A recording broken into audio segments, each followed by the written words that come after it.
देवा कमल दल बसे, ये ब्रह्मा विष्णु महेश, प्रथम इनकी वंदना फिर सुन सतगुरु उपदेश।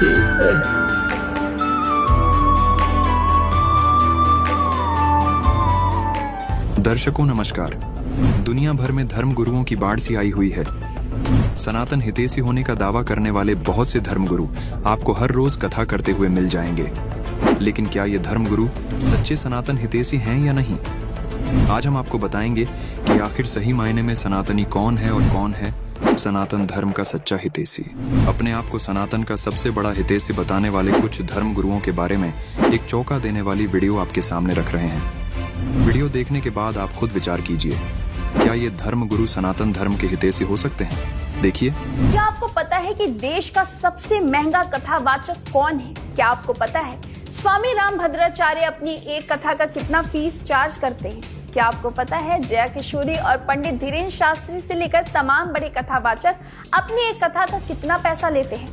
आज आपको 7 ऐसे बड़े कथावाचक के बारे में बताने जा रहे हैं। दोस्तों, देखा जाए तो वर्तमान समय में लोगों का अध्यात्म की ओर रुझान तेजी से बढ़ रहा है और इसी झुकाव के कारण देश में खूब सारे भागवत कथा के आयोजन भी हो रहे हैं। सोशल मीडिया के इस दौर में कुछ कथावाचक तो बेहद कम उम्र में रातों रात फेमस हो गए हैं और तो और उनके कथावाचन के डिमांड में जबरदस्त बढ़ोतरी भी हुई है। आज हम आपको देश के कुछ ऐसे ही चुनिंदा कथावाचकों के बारे में बताएंगे, साथ ही ये भी बताएंगे कि वे एक कथा के लिए कितना चार्ज करते हैं। चलिए सबसे पहले हम बात करते हैं जगत गुरु रामभद्राचार्य की। जगत गुरु रामभद्राचार्य का जन्म उत्तर प्रदेश के जौनपुर में सरयू पाड़ी ब्राह्मण परिवार में मकर संक्रांति के दिन 1950 में हुआ था। जगत गुरु रामभद्राचार्य जब 2 महीने के थे तभी उनकी आंखों की रोशनी चली जाती। अपनी एक कथा का 5 लाख रुपए से 10 लाख रुपए तक की दक्षिणा लेते हैं। नंबर 2 पर आती है जया किशोरी। जया किशोरी का जन्म 13 अप्रैल 1995 को राजस्थान के सुजानगढ़ में एक ब्राह्मण परिवार में हुआ था। उनका रियल नाम जया शर्मा है और उन्हें किशोरी की उपाधि दी गई, इसीलिए वे अपने नाम में जया किशोरी का इस्तेमाल करती हैं। मीडिया रिपोर्ट्स के मुताबिक श्रीमद् भागवत के वाचन के लिए वो 9,50,000 रुपए फीस लेती हैं। फीस का आधा हिस्सा 4,25,000 रुपए वह कथा से पहले और बाकी कथा होने के बाद लेती हैं। नंबर 3, पंडित प्रदीप मिश्रा। पंडित प्रदीप मिश्रा का जन्म 1980 में मध्य प्रदेश के सीहोर जिले में हुआ था। उनका जन्म सीहोर जिले में होने के कारण लोग उन्हें सीहोर बाबा के नाम से भी जाना करते हैं। पंडित प्रदीप मिश्रा की फीस की बात करें तो एक कथा का तकरीबन 17 से 18 लाख रुपए वो चार्ज करते हैं। नंबर 4 पर आते हैं अनिरुद्धाचार्य। अनिरुद्धाचार्य जी का जन्म 27 सितंबर 1989 को जबलपुर मध्य प्रदेश भारत में हुआ था। उनके माता पिता अध्यात्म से जुड़े हुए थे और बचपन से ही वो भी अध्यात्म में रुचि रखते थे। महाराज भागवत कथा वाचन का 1 लाख प्रतिदिन से भी ज्यादा लेते हैं और कथा 7 दिन तक चलती है। महाराज जी के द्वारा कथा करवाने का पूरा खर्चा 12 से 15 लाख रुपए तक अनुमानित है। नंबर 5 पर आते हैं कथावाचक देवकीनंदन। कथावाचक देवकीनंदन ठाकुर की अगर बात करें तो उन्हें हम एक पुराण कथावाचक, गायक और आध्यात्मिक गुरु भी कह सकते हैं। 1997 से ये श्रीमद् भागवत कथा, श्री राम कथा, देवी भागवत, शिव कथा, भागवत गीता इत्यादि पर प्रवचन दे रहे हैं। देवकीनंदन ठाकुर जी की नेटवर्थ लगभग 5 से 7 करोड़ है। महाराज देवकीनंद ठाकुर विश्व शांति सेवा चैरिटेबल ट्रस्ट के संस्थापक भी हैं। इंटरनेट पर मिली जानकारी के अनुसार वो एक कथा करने के लिए फीस जो लेते हैं वो 10 से 12 लाख लेते हैं। नंबर 6 पर आते हैं पंडित धीरेन्द्र शास्त्री। पंडित धीरेन्द्र शास्त्री का जन्म 4 जुलाई 1996 में बुंदेलखंड के अंचल के छतरपुर जिले के गड़ा गांव में हुआ था। यहीं से उन्होंने अपने जीवन की शुरुआत की थी। बता दें कि धीरेन्द्र शास्त्री एक कथा करने का कितना पैसा लेते हैं, इस बात की सटीक जानकारी या आधिकारिक रूप से जानकारी नहीं है। अलग अलग वेबसाइट पर अलग अलग जानकारी दी गई है। कुछ वेबसाइट पर ऐसा दावा करती हैं कि पंडित धीरेन्द्र शास्त्री एक दिन के लगभग 10 से 15 लाख रुपए दक्षिणा लेते हैं और वह अपने कई बयान में ये भी कह चुके हैं कि कोई भी व्यक्ति अपनी पत्नी और परिवार को छोड़कर हमें कुछ भी दान कर सकता है। नंबर 7 पर आते हैं राजन जी महाराज। राजन जी महाराज का जन्म पश्चिम बंगाल के कोलकाता में एक ब्राह्मण परिवार में हुआ था। उन्हें बचपन से ही आध्यात्म में विशेष रुचि थी। उनका असल नाम राजन तिवारी है। उनके सीताराम का भजन बहुत प्रसिद्ध है। वो अपनी कथा और भजन के लिए 10 से 12 लाख रुपए चार्ज करते हैं। तो ये थे 7 बड़े कथावाचक जिनके बारे में मैंने आपको बताया।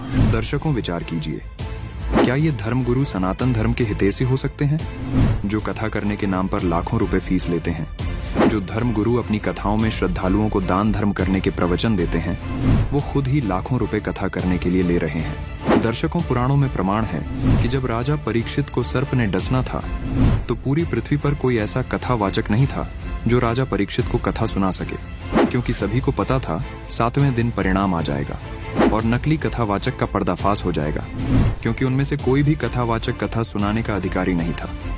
धन के लालची किसी कथावाचक की हिम्मत कथा सुनाने की नहीं हुई। तब स्वर्ग से सुखदेव ऋषि को बुलाया गया। सुखदेव ऋषि ने कथा सुनाने के बदले कोई धन नहीं लिया, जिससे राजा परीक्षित को लाभ मिला। लेकिन आजकल के कथावाचक न तो कथा सुनाने के अधिकारी हैं, न ही इनके पास सही भक्ति विधि। केवल धन उपार्जन करना इन कथावाचकों का मुख्य उद्देश्य बन चुका है, जो कि आपके मानव जीवन के साथ बहुत बड़ा धोखा कर रहे हैं।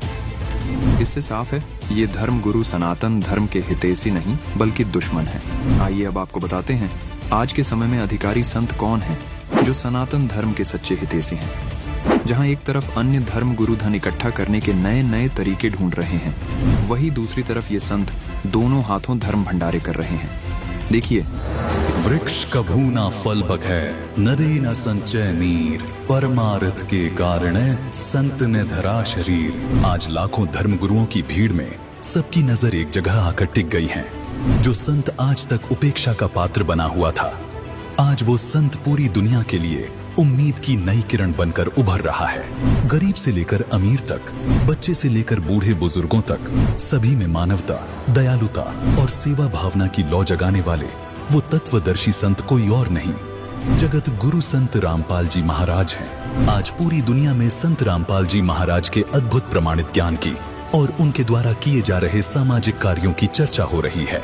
आप सोच रहे होंगे कि आध्यात्मिकता में सब धर्म गुरुओं को निरुत्तर करने वाले इस महान संत की चर्चा उनके ज्ञान को लेकर तो हमेशा ही होती रही है, लेकिन अब की बार उनके किस सामाजिक और धार्मिक कार्य को लेकर चारों तरफ उनकी तारीफ हो रही है, वो आपको बताते हैं। तो दर्शकों, आपको बता दें, संत रामपाल जी महाराज ने अयोध्या नगरी में श्री राम जन्मभूमि पर आने वाले भक्तों को जो प्यार आदर और उनके लिए भंडारे की व्यवस्था की, उसको देखकर हर कोई उनकी प्रशंसा करते नहीं थक रहा। राम भक्तों में चाहे नेता हो, महिला हो या कोई कार सेवक, हर कोई संत रामपाल जी महाराज द्वारा किए जा रहे भंडारे का गुणगान कर रहा है। चारों तरफ संत रामपाल जी महाराज की जय जयकार हो रही है।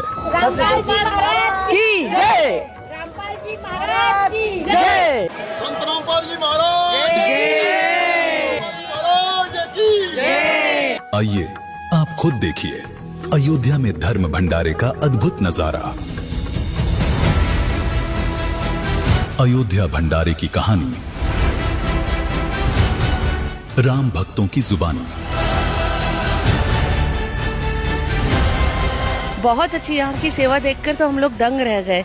ये जो सेवा कर रहे हैं यहाँ पर, ये कैसे किस लोग से आए हैं। इतनी पब्लिक होने के बाद भी चाय 24 घंटे पूरा टाइम, हमको नाश्ता खाना, किसी चीज की कोई कमी नहीं है। आने के पहले बहुत सोच रहे थे, लेकिन आने के बाद देख के तो होश उड़ गए। पानी बहुत अच्छा लग रहा है। मैं तो कहती जो भी अयोध्या है वो जरूर इस भंडारे में प्रसाद ग्रहण करें। यहाँ के जो सेवादार है, उनकी भावना है, उनकी निष्ठा जो देख रहे हैं, उससे अपने आप मन हो रहा है कि हम लोग सुबह तो यहाँ भोजन किए, हम शाम को भी यहीं करके जाएं। संत पूज्य श्री रामपाल जी के इस आयोजन में हमने आज दोपहर में भोजन लिया, शायद शाम को भोजन लिया। इतनी सुंदर व्यवस्था है, इतना स्वादिष्ट खाना है कि शायद कोई सानी नहीं है इस खाने का, और निःशुल्क है, सबसे बड़ी बात है। जी राम, दाल राम, हलवा राम, तो हर चीज में राम। वो जो उनका बोलने का अंदाज है प्रेम भाव का, कि आदमी अगर भक्त एक रोटी एक पूड़ी खाना चाहता है तो वो 2 और 3 खा जाता है उस भाव में। मुझसे बोलते रहते हैं कि जितने भी लोग हों आप भेजो, कोई चिंता की विषय नहीं है। 24 घंटे हम खिलाएंगे, 24 घंटे हम चाय पिलाएंगे। ये भाव देखकर मैंने इतना बड़ा भाव अपने जीवन में पहली बार देखा है। इतने आश्वासन से हमको कहते हैं कि कितने भी लोग आ जाएं भेज दीजिए। हमारी वो सारी चिंताएं दूर हो गई कि अगर संख्या ज्यादा आएगी तो मैं क्या करूंगा। अब मैं एकदम निश्चिंत हो गया हूं कि कितनी भी संख्या आए, हमारे पास ऐसे संत जी के, रामपाल जी के शिष्य गण यहाँ पे हैं कि हमने अब सारी चिंता संत रामपाल जी पर छोड़ दिया है।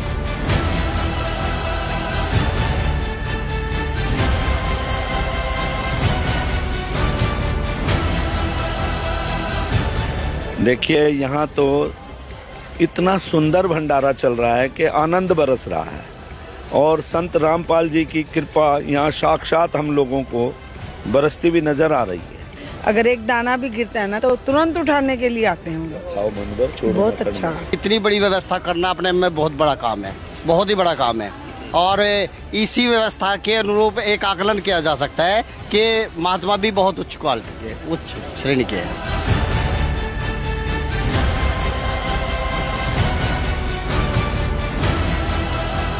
का हलवा, आज गाजर, सलाद, सब्जी, चावल राम, रोटी राम, पूड़ी राम, मिठाई, लस्सी, दही, क्या नहीं है, सब कुछ है।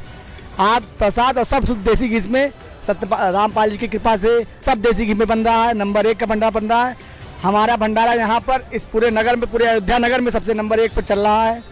बड़ा भाई व्यवहार करता है कि हाँ बेटा और खा लो, माँ व्यवहार करती है और खा लो, एक और पराठा ले लो, एक पराठा राम और ले लो, उसी तरीके का व्यवहार है। ये कहना चाहूँगी कि बहुत ही बड़ा हृदय है उनका, जो भी वो कर रहे हैं बहुत प्यारा है।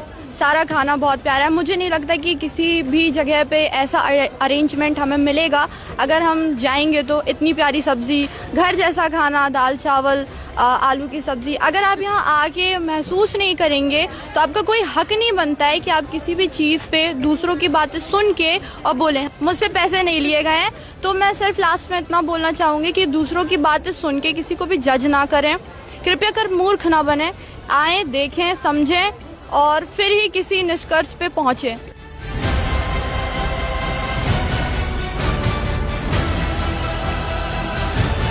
संत रामपाल जी की महिमा अद्भुत है।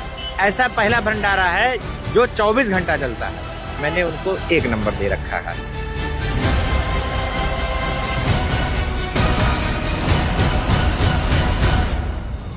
नमस्कार सर, क्या नाम है आपका? मैं गोरखनाथ बाबा, मैं विधायक रहा पूर्व में मिल्कीपुर से, इसी अयोध्या से। और यहाँ पर एक केंद्र सरकार ने, केंद्र की संगठन पार्टी ने मुझे एक बड़ा दायित्व दिया है। मैं यहाँ पर परिवहन, पार्किंग, नव अयोध्या और रेलवे स्टेशन, रेलवे के साथ बातचीत करके कितनी ट्रेनें एक दिन में आ रही हैं, उनका अराइवल बनाना, फिर उसका डिपार्चर करवाना, फिर आरएम के साथ उसकी मीटिंग करना कि कैसे कैसे बसें कैसे कैसे स्टेशनों पर जानी है और किस समय पे यहाँ नगरों से जानी है। सर, यहाँ पर अयोध्या धाम में आए देश विदेश से और पूरे हिंदुस्तान से, जैसे कि हम 5-6 दिन से हम लगातार देख रहे हैं कि कुछ लोग कर्नाटका से आ रहे हैं, कुछ लोग तेलंगाना, महाराष्ट्र और साउथ इंडिया से, कोई पश्चिम बंगाल से, कोई कहीं से, हर जगह से लोग आ रहे हैं। उन सबके यहाँ पर हमने देखा है कि भोजन की व्यवस्था को लेकर भी यहाँ पर एक संत रामपाल जी महाराज जी हैं, हरियाणा से आते हैं वो, उन्होंने यहाँ पर निःशुल्क भोजन की व्यवस्था कर रखी है। क्या कहना चाहेंगे सर आप उनके लिए? क्या कहना चाहेंगे ऐसे सोच रखने वाले संतों के लिए जो श्री राम जन्मभूमि पर आए श्रद्धालुओं के लिए भोजन भंडारे की व्यवस्था कर रहे हैं? देखिए, यहाँ पर 5 नगर और एक अतिथि नगर, 6 नगर है। 6 नगर में देश भर के भंडारा चलाने वाले बड़े बड़े लोग यहाँ पर आके साधु संत अपना चला रहे हैं, बड़े बड़े व्यवसायी। उसी क्रम में चित्रकूट में बाबा रामपाल जी महाराज का भी भंडारा चल रहा है। मैं एक दिन विजिट पे गया था, एक स्टेशन पे मुझे 1600 पैकेट की जरूरत पड़ी। उस दिन गया तो मैंने देखा जो भी उनके सेवादार लगे थे, 1-2 लोग तो मुझे बताते बताते रोने तक लगे। इतनी खूबसूरत व्यवस्था। मैंने 6 भंडारे सब अच्छे चल रहे हैं, पर इतना बढ़िया रामपाल जी महाराज का चल रहा है। मैंने देखा सब चीज देसी घी में बन रही है। हमने देखा एक टमाटर भी खरीद के आता है तो मंडी का जो सबसे अच्छा टमाटर है वही वहाँ खरीद के आ रहा है। मिर्चा धनिया भी मैंने देखा बहुत ए ग्रेड का खरीद के आता है। किसी भी काम में होता नहीं कमियां गिरी, जैसे हम बाजार गए तो 8 रुपया मिर्चा बिक रहा है पौवा और 20 रुपया पौवा भी बिक रहा है, कोई 12 रुपए में दे रहा है। तो हमने देखा वहाँ के लोगों ने टॉप का जो सामान है मार्केट में वो लेने का काम करते हैं और उनका भोजन प्रसाद भंडारा ए ग्रेड का है। मैंने उनको 1 नंबर दे रखा है, मतलब गजब का उसमें मिठास है, गजब का, उसके लिए वर्णन नहीं। भोजन किया है वहाँ पे? अरे अभी मैं हलवा आपके साथ खाते खाते आ रहा था। हलवा तो उनका मैं दीवाना हूँ। तो कोई मिठाई बनाते हैं देसी घी में, पीली पीली है भैया, और उससे भी तगड़ी एक व्हाइट बनाते हैं बर्फी। और मैंने एक दिन इतना खा लिया कि मेरा पेट खराब हो गया था। मैं कोई गलत बात नहीं कर रहा हूँ। सुबह का समय था, मैंने 1 पीस खाया, मीठा कम खाता हूँ, बहुत अच्छा लग गया और मैं 7-8 पीस खा गया। हाँ जी सर, ये बताइए जो भोजन में रोजाना एक ही चीज बनती है या अलग अलग चीजें बनती है और क्या क्या दिया जा रहा है? कहिए ना, वहाँ का भोजन की महिमा मत करिए। वहाँ का वर्णन यहाँ नहीं, अलग अलग के लोग चुपके से जाके वहाँ खा ले रहे हैं, अलग अलग चुपके से कार्डवा बदल के खा ले रहे हैं। वहाँ प्रसाद की इतनी महिमा है कि मैं स्वयं, मैंने कल कहा कि यहाँ पर हम जो वाल्मीकि एक अतिथिगृह जहाँ हम लोग हैं, कि मैंने उनसे आग्रह किया कि मात्र 4 दिन की बात बची है और हमको सबसे ज्यादा भंडारा वहीं का अच्छा लगता है। तो मैंने वहाँ के जो सेवादार हैं उनसे आग्रह किया और इस व्यवस्था को देख रहे अरविंद सिंह को आग्रह किया। तो आज मुझे शुभ समाचार प्राप्त हुआ कि आज से उनका भंडारा मेरे यहाँ भी वाल्मीकि अतिथि गृह में भी चलेगा। मैंने वहाँ का भोजन प्रसाद ग्रहण किया, अपने साथ के लोगों को कराया और हलवा 3-4 बार खाया। सर, जिस प्रकार संत रामपाल जी महाराज जी ने यहाँ पर जो भी श्री राम भक्त हैं उनके लिए ये व्यवस्था की है, उनके कुछ और भी मिशन चल रहे हैं, जैसे नशा मुक्त भारत और दहेज मुक्त भारत। 9 करोड़ के समथिंग उनके अनुयायी हैं, एक भी नशा नहीं करता। और मैं पिछली बार गया था उनके समागम में, तो उसमें भी मैंने देखा कि कोई भी व्यक्ति जो है वो दहेज नहीं ले रहा था। वो कुछ गवर्नमेंट जॉब भी करने वाले लोग थे, उनमें से भी कोई दहेज नहीं ले रहा था। तो सर, आप क्या कहना चाहेंगे उनके इन 2 कामों के बारे में भी हम आपकी राय जानना चाहते हैं। उनके सामाजिक काम और भी अद्भुत है। ये जो समाज के लिए कोड है मुद्दे, दहेज उत्पीड़न एक समय बहुत बड़े स्तर पे आप समझिए कि देश को बर्बाद करने वाला था, परिवारों को बर्बाद करने वाला जैसा लग रहा था। ऐसे बड़े बड़े संतों ने इसकी मुहिम चलाई और जो जब आदमी जिसको मान लेता है, उनके अनुयायी जो उनको प्यार करते हैं, उनको मानते हैं, हम लोग भी मानते हैं, उनकी बातों को फॉलो करते हैं। और जिस तरीके से उन्होंने दहेज ना लेना ना देना इस विषय में उनका जो मुहिम है वो मैं बहुत बड़े स्तर पर देखता हूँ सफल हुआ। और नशा तो देश को क्या समाज को खोखला करता है, उस पे भी जो उनकी बहुत सारे लोग मिले। यहाँ पर सेवादार मुझे 10-12 की संख्या में मिले। एक तो कहता था भैया मैं सुबह उठ के ही पीना शुरू करता था। तुमने कहा कैसे छूटा? कहा भैया पता नहीं क्या हुआ, मुझे कुछ लोग ले गए और फिर मुझे मेरे घर वाले वहीं छोड़ दिए और फिर पता नहीं क्या हुआ, सेवा करते करते उनकी फोटो देखकर पता नहीं ऐसा क्या अद्भुत है कि और फिर रोने लगा वो कहते कहते। हाँ, यहीं पर सेवा दे रहा है। तो बड़ा अच्छा लगा। यहाँ आदमी पैदा होता है, अपना घर नहीं संभाल पाता, ऐसे संतों की जरूरत है देश में। हमने जब उनके श्रद्धालुओं से पूछा कि ये जो राम भक्त आ रहे हैं, भाई तुम लोग इनकी क्यों कर रहे हैं सेवा, तो उन्होंने कहा हमें बड़ी खुशी होती है, हमारे भाई बहन है। जब हम श्रद्धालुओं से पूछते वो कहते हमें बड़ी खुशी हो रही है। तो लास्ट सर, आप क्या कहना चाहेंगे? देखिए, सनातन धर्म और ऐसे बड़े संतों का एक ही उद्देश्य है कि पूरा विश्व जो है एक परिवार है। इसको डायलॉग तो बहुत लोग मांगते हैं, पर असली माने में करने वाले अगर संत कहीं दिखते हैं तो वो भारत में दिखते हैं, हिंदुस्तान में दिखते हैं। उसी कड़ी में संत रामपाल जी की महिमा ही हमारे पास, उनके पास लिए शब्द नहीं है, अद्भुत है। यहाँ पर डेली 10,000 15,000 लोगों को भोजन कराना मामूली बात नहीं है। ए ग्रेड का भोजन कराना, हंसते हुए भोजन कराना, और उस भोजन में चमत्कार जैसा लगता है खाने के बाद। सर, एक साथ लोग आ जाते हैं, मुझे खुद भी आश्चर्य होता है। एक साथ लोग आ गए, अब मान के चलो उन सभी के लिए एक साथ भोजन तैयार कर देना इतने जल्दी से, और सभी लोग वाह वाह कर रहे हैं। सर, कैसे संभव है? ये कोई चमत्कारिक शक्ति ही लगती मुझे। आप ये जानिए कि चित्रकूट में जो भंडारा चल रहा है वो ऐसा पहला भंडारा है जो 24 घंटा चलता है। रात के 2 बजे जाओ भोजन पाओगे, 4 बजे जाओ भोजन पाओगे। एक दिन तो मेरे लिए पैक करा के वहाँ के लोगों ने भेजा था देसी घी में आलू का पराठा, अम्मा की याद आ गई। मतलब इतना जबरदस्त बनता है। तो उनकी निष्ठा, उनके कार्यकर्ताओं की निष्ठा, और मेरी तरफ से, अयोध्या वासियों की तरफ से संत रामपाल महाराज जी को मेरा बहुत प्रणाम, बहुत राम राम। वो देश भर में ऐसे बड़े बड़े भंडारे करें, देश को नशा मुक्त करें, लोग दहेज न लें, उनकी प्रेरणा सबके दिलो दिमाग में जाए, ऐसी मैं प्रार्थना करता हूँ। सर आपने अपना बेशकीमती समय हमें दिया, इसके लिए आपका बहुत बहुत धन्यवाद सर। बहुत बहुत धन्यवाद। दर्शकों, संत रामपाल जी महाराज द्वारा किया जा रहा अयोध्या भंडारा तो सिर्फ एक झांकी है। संत रामपाल जी महाराज के दुनिया भर में स्थित सभी आश्रमों में दिन रात निशुल्क भंडारा चल रहा है। कोरोना काल हो या भारत के अलग अलग राज्यों में आई आपदा, संत रामपाल जी महाराज के अनुयायी अपने गुरुदेव से आशीर्वाद लेकर जरूरतमंदों की हर संभव मदद के लिए पहुंच जाते हैं। कोरोना काल महामारी को कौन नहीं जानता।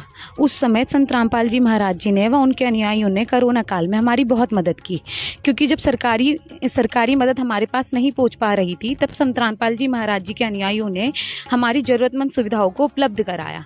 मैं संत रामपाल जी महाराज जी का तहे दिल से धन्यवाद करना चाहती हूँ, क्योंकि ऐसे संत दुनिया में कभी कभार देखने को मिलते हैं। पिछले महीने हमारे यहाँ बाढ़ आई, जिसके कारण माना कई कठिनाइयों का सामना करना पड़ा, जिसमें हम कई दिन तक भूखे भी रहे। फिर माना संत रामपाल जी महाराज जी के आश्रम में फ़ोन करें, वहाँ से मदद आई। मदद में जो माना चीज़ें की लोड़ थी वह माना प्राप्त होती रही। जितने दिन तक संकट रहा उतने दिन तक माना मदद प्राप्त होती रही। मैं संत रामपाल जी महाराज जी का तहे दिल से धन्यवाद करना चाहूँ। संत रामपाल जी महाराज और उनके भगत ही ऐसे हो सके। मैं संत रामपाल जी महाराज, मैंने पृथ्वी पर ऐसे संत नहीं देखा है जो संत रामपाल जी महाराज है। बाढ़ आई थी यहाँ पे, सारे गाँव में त्राही त्राही मच रही थी, कोई खाने जाने का कोई साधन नहीं था, चपेरा पानी पर चुका था जी। और हमने चपेरा फ़ोन किया जी, डीसी में फ़ोन किया जी, किसी ने हमारी नहीं सुनी आई। तो हम त्राही त्राही पता चला जी हमने कि संत रामपाल जी महाराज का आश्रम खुला हुआ है यहाँ पे चिड़ियाघर के पास। तो हमने वहाँ पर फ़ोन लगाया जी, उसके अनुयायी आए और पता लग गए नार जी, उनको हमारे पास खाना दाना पहुँचाया। जब लग बाढ़ नहीं उतरी जी, चलो पानी नहीं आया, तब लग हमारा खाना पानी दाना पानी वहीं से अंदर आया जी। हम उनके बहुत आभारी हैं। संत रामपाल जी महाराज ने जब ऐसे ऐसे अच्छे उपकार किया जी, उनके हम बहुत आभारी हैं। जो ये मतलब के समा गुजरा कोरोना काल का, ये बहुत भयंकर तरीके से मतलब कि इसका सामना करना पड़ा सभी पब्लिक को। और जो घर से बाहर मतलब कि निकल नहीं सकते थे, जो हर रोज़ का कमाने वाला था, तो वो मतलब कि कैसे गुजारा करता, तो उनको मतलब कि बहुत दिक्कत आई। उस वक्त किसी ने बताया कि रामपाल जी महाराज के आश्रम में पता दे दो, और वो मतलब कि सबकी मदद करते हैं। हमें पता लगा कि मतलब कि वो कर रहे हैं मदद, तो हमने मतलब कि वहाँ से संपर्क किया, और संपर्क करने के बाद उनको जब पता चला तो 1 घंटे के अंदर अंदर मतलब कि हमारे गांव में सामग्री पहुँच गई, और भूखों को भोजन भी दिया, पानी भी दिया, हाँ जी, और सारी सुविधा मतलब कि उन्होंने अपनाई। और ऐसे जो मेहनती और ऐसे मतलब कि सेवेदार, ऐसे जो संत की भूमिका जो परमात्मा करते हैं, वो हमारे लिए तो वो मतलब कि परमात्मा ही हुए। हम रामपाल जी महाराज का बहुत बहुत धन्यवाद करते हैं। उनकी वजह से हमारी इलाके में जाने बची, गरीब आदमियों को सहारा मिला। ऐसे संत को हम बार बार नमन करते हैं। इससे सिद्ध होता है कि आज के इस वर्तमान दौर में जहां नकली धर्म गुरु दुनिया को ठग रहे हैं, वहीं दूसरी तरफ संत रामपाल जी महाराज और उनके अनुयायी दिन रात जरूरतमंदों के लिए दोनों हाथों से दान धर्म सेवा में लगे हुए हैं। क्योंकि संत रामपाल जी महाराज के अनुयायी अच्छे से जानते हैं कि दान और धर्म की क्या महिमा है। वही महिमा संत रामपाल जी महाराज अपने सत्संगों में बताते हैं। सुनिए दान की महिमा संत रामपाल जी महाराज के मुख कमल से। गरीब धना भगत की धुन लगी, बीज दिया जिंदा ने, सूखा खेत हरा हुआ, काकर बोई जाने। अपने आत्मा परमात्मा से जो अनहोनी होती है और हुई है, अब भी हो रही है, ये उन्हीं को होती हैं जो सत भक्ति करते हैं, परम संत की शरण में रहते हैं और सच्ची लगन से साधना करते हैं। और पूर्ण परमात्मा कबीर देव ही सबकी, जैसी कोई भक्ति साधना कर रहा है उसकी लाज वही रखता है। गीता जी अध्याय नंबर 15 के श्लोक नंबर 16-17 में बताया है कि क्षर पुरुष और अक्षर पुरुष ये 2 प्रकार के प्रभु हैं। ये नाशवान हैं दोनों के दोनों, और इनके अक्षेत्र में इनके राज लोक में जितने भी प्राणी हैं वो भी नाशवान हैं, जीवात्मा सबकी अमर है।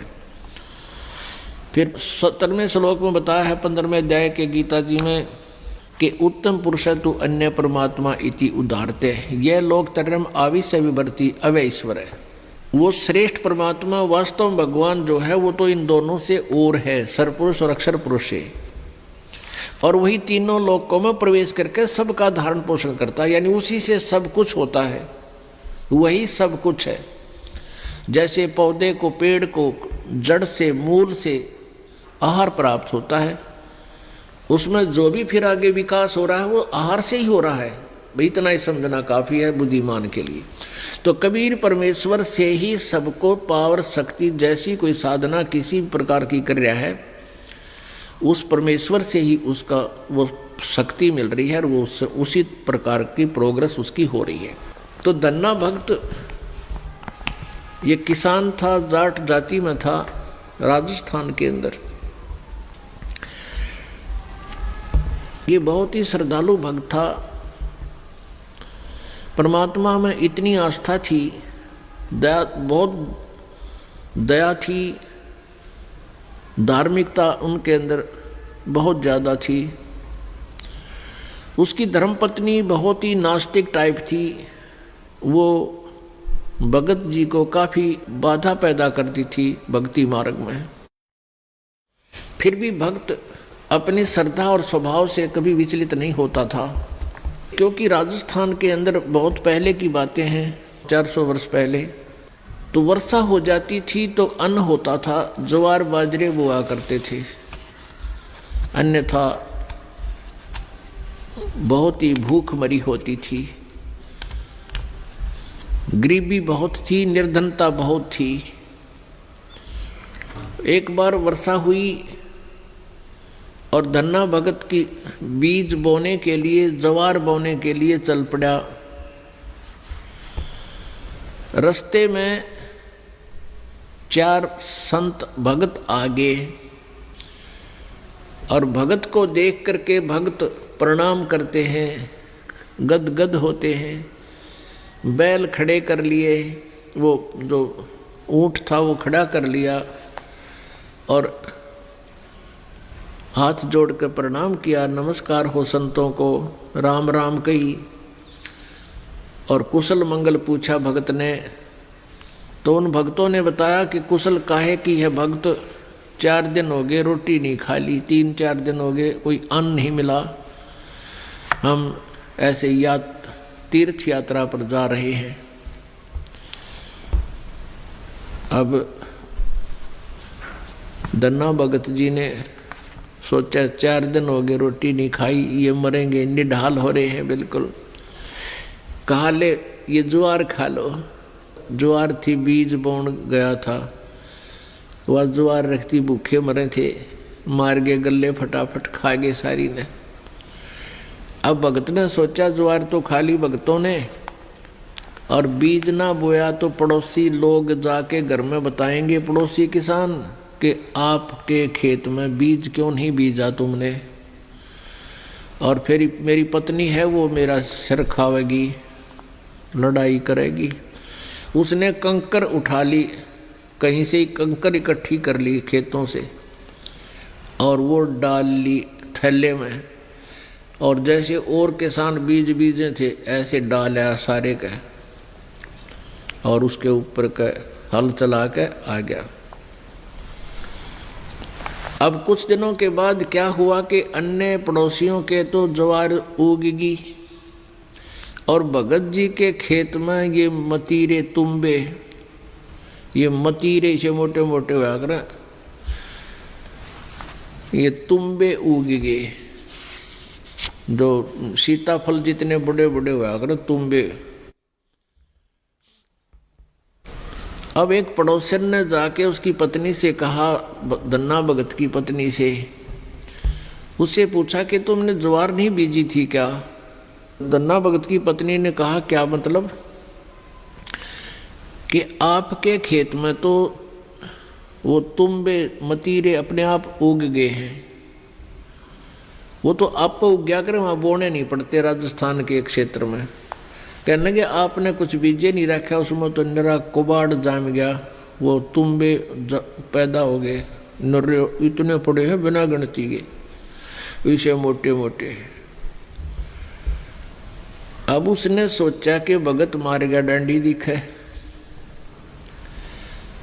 धन्ना भगत की पत्नी ने सोचा भगत जी कर गया गड़बड़, और इसने बीज भी की तरह दान में दिया होगा। अब उसने सोची एक मैं खेत देख कर आऊँ, पाछे मगज मारूंगी इसके लिए। अब वो खेत में अपने पति से कहने लगी कि खेत में जाके आऊँ, मैं ज्वार देख कर आऊँ। भगत जी बोलिया है को नहीं। भगत जी को तो पता था वहां क्या मिलेगा, अपना चुप बैठा। और वो भगत धन्ना भगत जी अपने मित्रों के साथ उसी से में बातें करता था, भक्ति की चर्चा जब हुआ कि तक खेत खात में चली जाया करती। वह खेत में गई, उधर से अपने भक्तों के भगत आगे उड़े बैठे बैठे भगवान की चर्चा कर रहे हैं, आंखों में आंसू आ रहे हैं। और वह भगतनी आव है कति लाल पीड़ी हुई है, जान गया भगत आ गई या तो भाई करड़ाई। अब देखी जाएगी, जो होगा ही होना तो है ही। और वह कहकर एक मतीरा तोड़ जाई, तुम्बा इतना बारा मोटा सर पर धरी नो, अब इसके सर में मारूंगी। आ कहने बोली भगत जी खेत में बीज ज्वार बोक आया था। भगत जी नो कर ली नाड़ तले ने, और उसने नो सर में मारा। वो मतीरा मारने के उद्देश्य से नो सर में ठोकन खातिर वो नो कर गया थोड़ा सा, वो धरती में लाग के फूट गया। नो बोली बालक तन्ने खाएंगे के उड़ा मतीरे उग गए सारे, तो बीज कित फूक गया। तो वो मतीरा जो था वो तुम्बा था, धरती में लाग के फूट गया। फूट गया तो उसमें एक दड़ी यानी 5 किलो लगभग ज्वार निकली। ज्वार अब एक बार तो अब भगत जी की तरफ देखा, वो नौकरें पड़ा था, एक तरफ देखा ज्वार का न अक्तुम्बे में तो ज्वार निकल आई। और वो न्यू बार बार देखा है, भगत जी ने भी देखा कि मैं शांत होगी के चक्कर है, उन्हें देखा तो तुम्बे में तो ज्वार निकल रही है। तो भगत ने 100 शुक्र मनाए, परमात्मा करड़ाई टाल दी, या ज्वार ने रोए थी या दरी ज्वार आपने दे दी। इतने में फिर अब उसके मन में न्यू आई कि कदे और भी तुम भी हम ज्वार पाओगी। फिर तो ले कर चद्दर और ले कर मोगरा डंडा बाज ली, वहाँ बिछा ली चद्दर और मतीरा दरा डंडा मारा, न उठा के फेंक दे, परल दे ही ज्वार निकला। ढेर लग गया उस ज्वार का। और औरा कहते वही इतनी खड़ी थी सुक्की, और वर्षा हुई नहीं, उनकी खत्म होगी गांव वालों की। और भगत के उस खेत में तुम्बे में तो ज्वार निकला, दुनिया देखना हुए। युवा भगतनी एक गठड़ी और ठा के चाल पड़े। जब वह 3-4 गठड़ ले आई, 3-4 अपना जितनी उस खेत में होनी थी उगनी थी, यानी जिसमें निपज होनी थी उपज, उतनी ज्वार जब आ ली, भगत जी ने बोले वो और मत लाइए, अपनी आ चुकी है और इसको बांट दे सारे गांव में, सबके बालक भूखे हैं। ने बोली क्यों, मैं सारी लाऊंगी। वह लाई ठा गए, फिर जो भी गिठड़ी लाए वहाँ तक ताबा बोझ मरती, वहाँ खोल ला उसके वो बूमड़ा हो जाए, उसके फूल वो बन जाए छिलका, ज्वार ना रहे। वह 1-2 गिठड़ी तो लाई, फिर बैठ गई, अगियो अच्छा चाड़ा हुआ।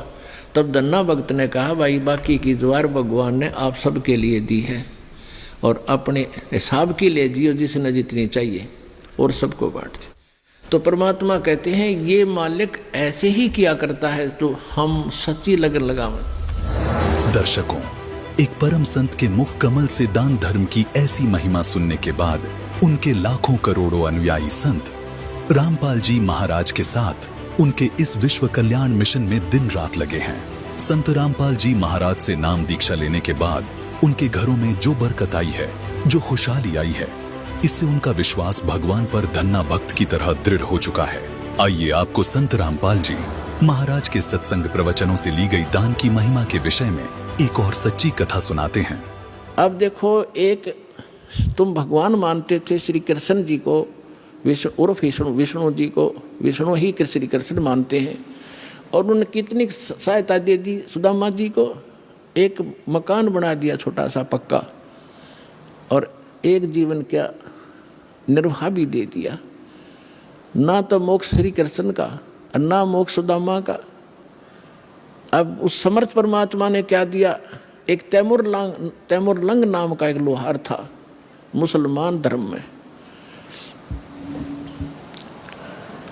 और वो बहुत निर्धन थे।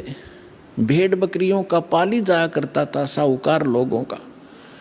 उससे उस समय ये नोट नाट नहीं हुआ करते थे, बस दाने दे देते थे, कणक दे देते थे आपस में। तो जिससे वो दो माँ बेटा थे, पिता की मृत्यु हो चुकी थी। इतना निर्धन थे कि बस हैंड टू माउथ ही थी। उसकी माता बड़ी भाग्यवान थी, बहुत धार्मिक व्यक्ति की थी। कोई भी रास्ते चलता व्यक्ति आ जाता था उसके घर पे, खाना खाए बिना जान नहीं देती थी। कई बार तो ऐसी स्थिति देखी है उन्होंने कि अतिथि आ गया, तैमुरलंग के संस्कार बढ़िया बने हुए थे, और माँ ने रोटी बनाई, घर में एक अतिथि की रोटी थी, उसी अतिथि को खिला के स्वयं दोनों माँ बेटा भूखे सो जाया करते थे। ऐसे संस्कार उसके अंदर पड़े हुए थे। और ये पिछले जन्मों से परमात्मा के हंस थे तैमुरलंग भी, लेकिन हम बीच में गलती कर जाते इसलिए भटकते रहते हैं। एक दिन तैमुरलंग बकरियां चरा रहा था साहूकारों की, स्वयं पाली बनकर, और जो खाना लेकर गया था घर से वो खा चुका था। अब परमात्मा उसी समय जिंदा महात्मा का रूप बनाकर उस पाली के पास पहुंच गए। तैमुरलंग के पास वृक्ष के नीचे बैठा था, बकरियां चर रही थी, कुछ वृक्षों के नीचे बैठी थी।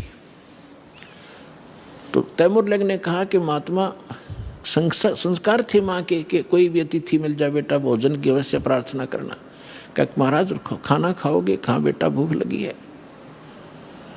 उसने कहा महाराज थोड़ी देर लेट आए थोड़े से, मैं भोजन खा चुका हूँ और अभी मैं घर से लाऊंगा, सामने घर है, थोड़ी दूरी पे है हमारा घर गांव में, और अभी लाता। मेरी माँ बहुत अच्छी है, जाते बना देगी। और ऐसे करना भगवान, मेरी बकरियों का ध्यान रखना, हम गरीब बहुत हैं, एक बकरी भी इधर उधर होगी तो मैं पूरी नहीं कर पाऊंगा धनी की, मुझे बहुत दुख होगा। परमात्मा बोले बेटा चिंता ना करें, मैं खूब रखवाल करूँगा। वो घर गया, माँ से प्रार्थना की कि ऐसे ऐसे राह चलता संत है, भूखा है। माँ ने जब घर में इतना आटा था केवल 2 रोटी बनाई, 2 ही रोटी बनी, दोनों रोटी बना के लेकर आ गई। माँ ने कहा कि बेटा मैं भी चलती हूँ, मैं बर्तन ले आऊँगी, तू वहाँ अपना रखवाली करना, पाली रहना। दोनों आगे दर्शन भी करके आऊँगी साधु के। अब साधु को सामने बैठा देखकर माता ने कहा ले महाराज रोटी खा लो। परमात्मा खाना खाने लगा तो इतने में माई ने 3-4 बार प्रार्थना कर दी, महाराज हम गढ़े गरीब हैं, हमारे पास तो कई बार भोजन भी नहीं होता, दया करो, कुछ आशीर्वाद दो, हमारा गुजारा ठीक चले। परमात्मा ने खाना खाया, इतने 4 बार प्रार्थना कर दी, 4-5 बार।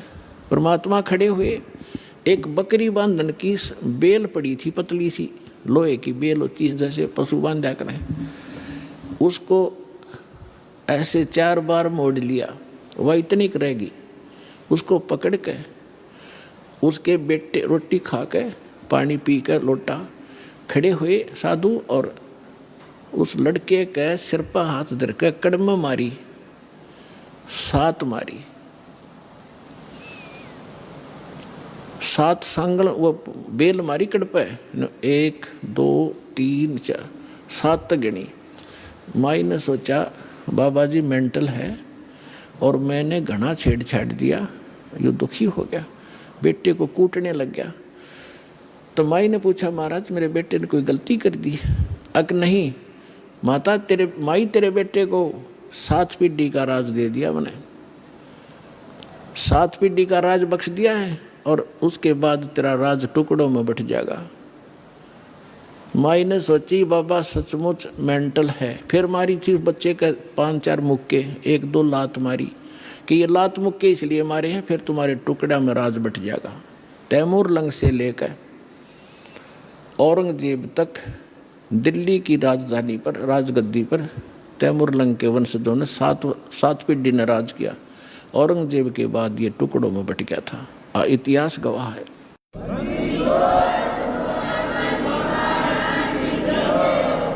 तो पुण्यात्माओं, सुदामा को एक ढूंढ बना दिया, एक छोटा सा मकान वो दे दिया, एक जीवन का गुजारा, तो क्या अमर हो गया वो? 7 पीढ़ी का राज दे दिया कबीर साहब ने, एक रोटी खा के, और फिर मोक्ष दिया उस प्राणी को। ये न्यारी ताकत है कबीर भगवान की। बोलो सतगुरुदेव।